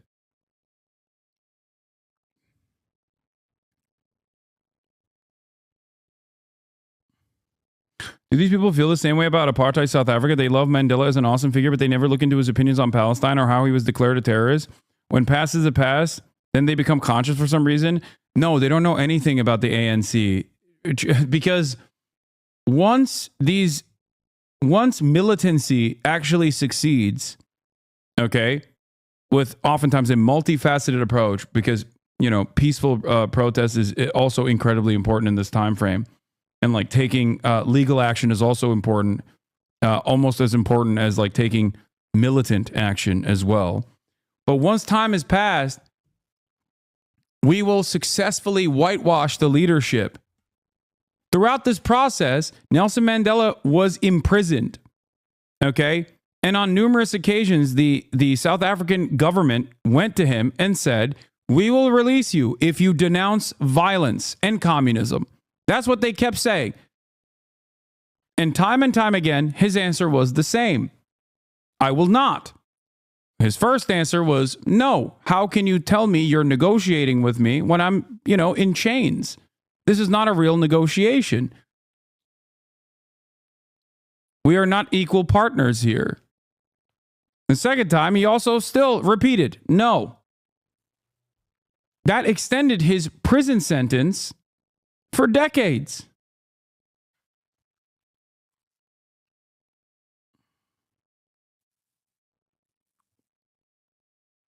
Yeah, it is a classic. One day, when it's safe, when there's no personal downside to calling a thing what it is, when it's too late to hold anyone accountable, everyone will have always been against this. Ethan said yesterday that Nelson Mandela condemned all violence and only like 10 civilians died. Yeah, I mean, dude, I'm sorry. It's just wrong. I don't know what else to say. And it's wrong. And you don't know the truth. That's the kindest way I can approach this. And yes, he is misguiding his audience. That's it. One must ask the question why he's doing that. The reason why a lot of people rewrite history this way is because they don't want to see the current example as a good, okay? The current example cannot ever be seen as like engaging in what is considered logical. That's it. Part of that is because, yes, they have engaged in atrocities. They've engaged in a lot of violence. But if you don't actually approach this, if you don't actually approach this level of violence that didn't seemingly happen out of nowhere, then yes, you have to constantly go, no, previous examples are actually different. They're so different. South African Jews love Israel and Zionism for a reason, people. That's also incorrect because a shit ton of South African Jews, the ones that emigrated to Israel after the apartheid was abolished, yes, okay, Sure, but a shit ton of South African Jews actually fucking fought alongside the abolitionists, the people that actually fought against the apartheid, both on the legal side of things and also in the militant side of things as well. So no, that is objectively untrue and ridiculous to claim. Holy shit, that is so ridiculous to claim. I think you unironically, this is why, oh my God. Unironically, people play the same exact song and dance when they do this because they don't understand history. Okay? Up until recently, throughout Jewish history, Jews have been almost in every single instance the right side, the revolutionary side of history. Okay? Not a monolith, of course. There are some exceptions. And even to this day, Jews, plenty of them, are on the right side of this story as well, this ongoing violence as well. So when you turn around and act like that doesn't exist, you're, playing into the hands of people that want to create an alternative truth.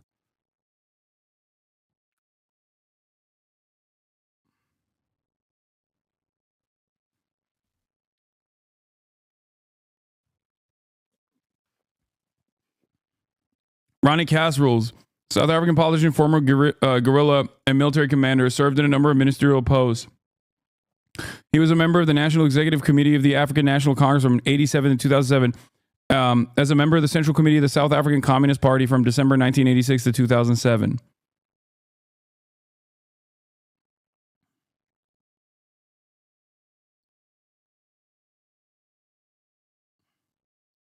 Hamas being out of power in Gaza is good for the Palestinians. If the PA replaces them, it would represent a return to a unified state and make it much harder to justify total war against the Palestinian existence.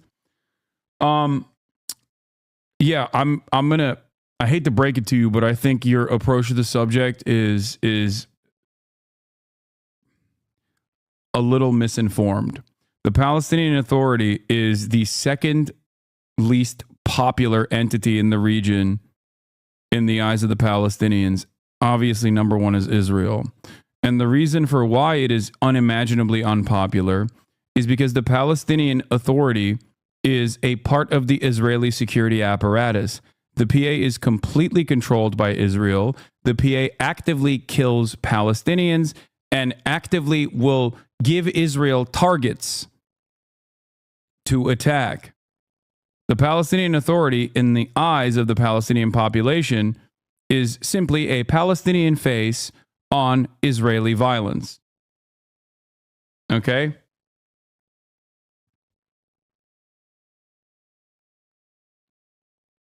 Literally every act of violence in the West Bank is to a certain degree informed and a certain degree propped up by the Palestinian Authority.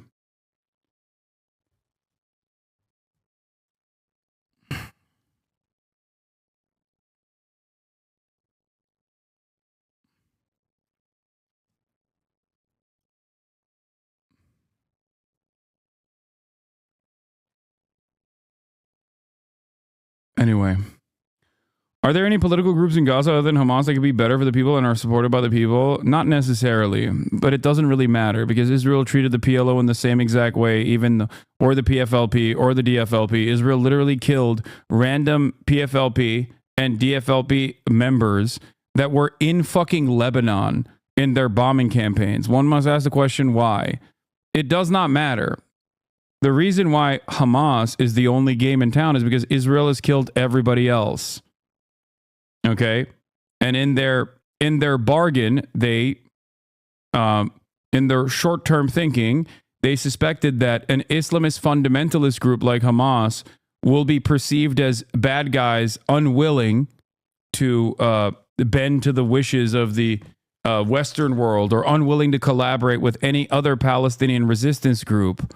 So they are much easier to declare an enemy. That's it. It's much harder to declare a guy like Ghassan Kanafani as your enemy and then appear as the good guy, because if you're fucking Christian, okay, and you're a Christian socialist, especially during the Cold War, you have a lot more allies, both in the Western world and all around the globe, that will come to your aid to try and end the apartheid.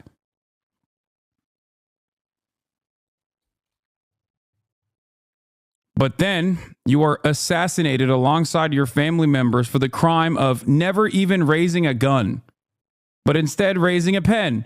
That's what he did, and Israel assassinated him. Every fucking secular, atheist, socialist, Christian leadership, and other Muslims as well have been assassinated by Israel over and over and over again.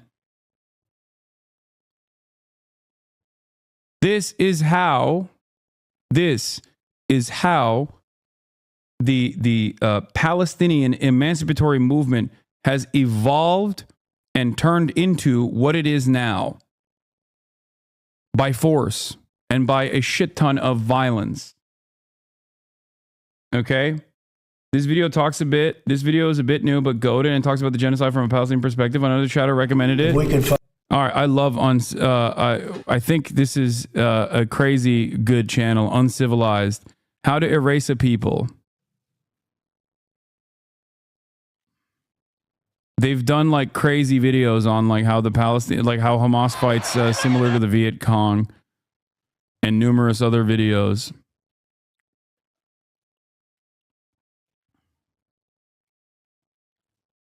Yeah, how Vietnam teaches Palestine to fight invaders. How Israel uses sex to sell Zionism is the video we watched.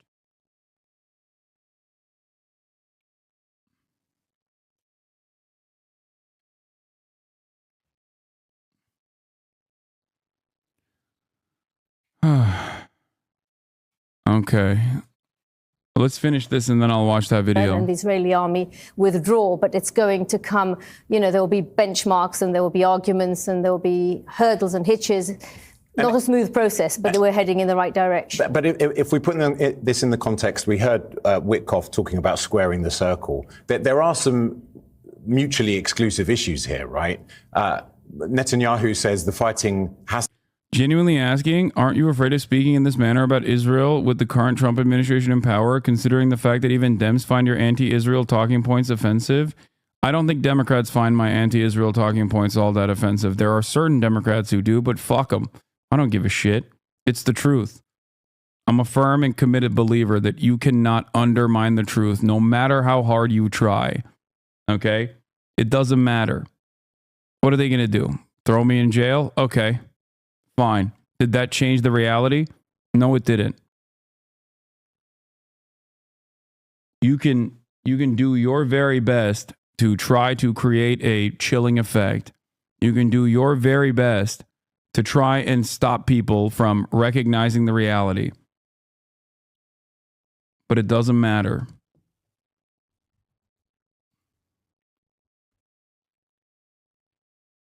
Has to continue until Hamas are vanquished, and Hamas are determined, as we see in the pictures of the release, they are saying we are still here.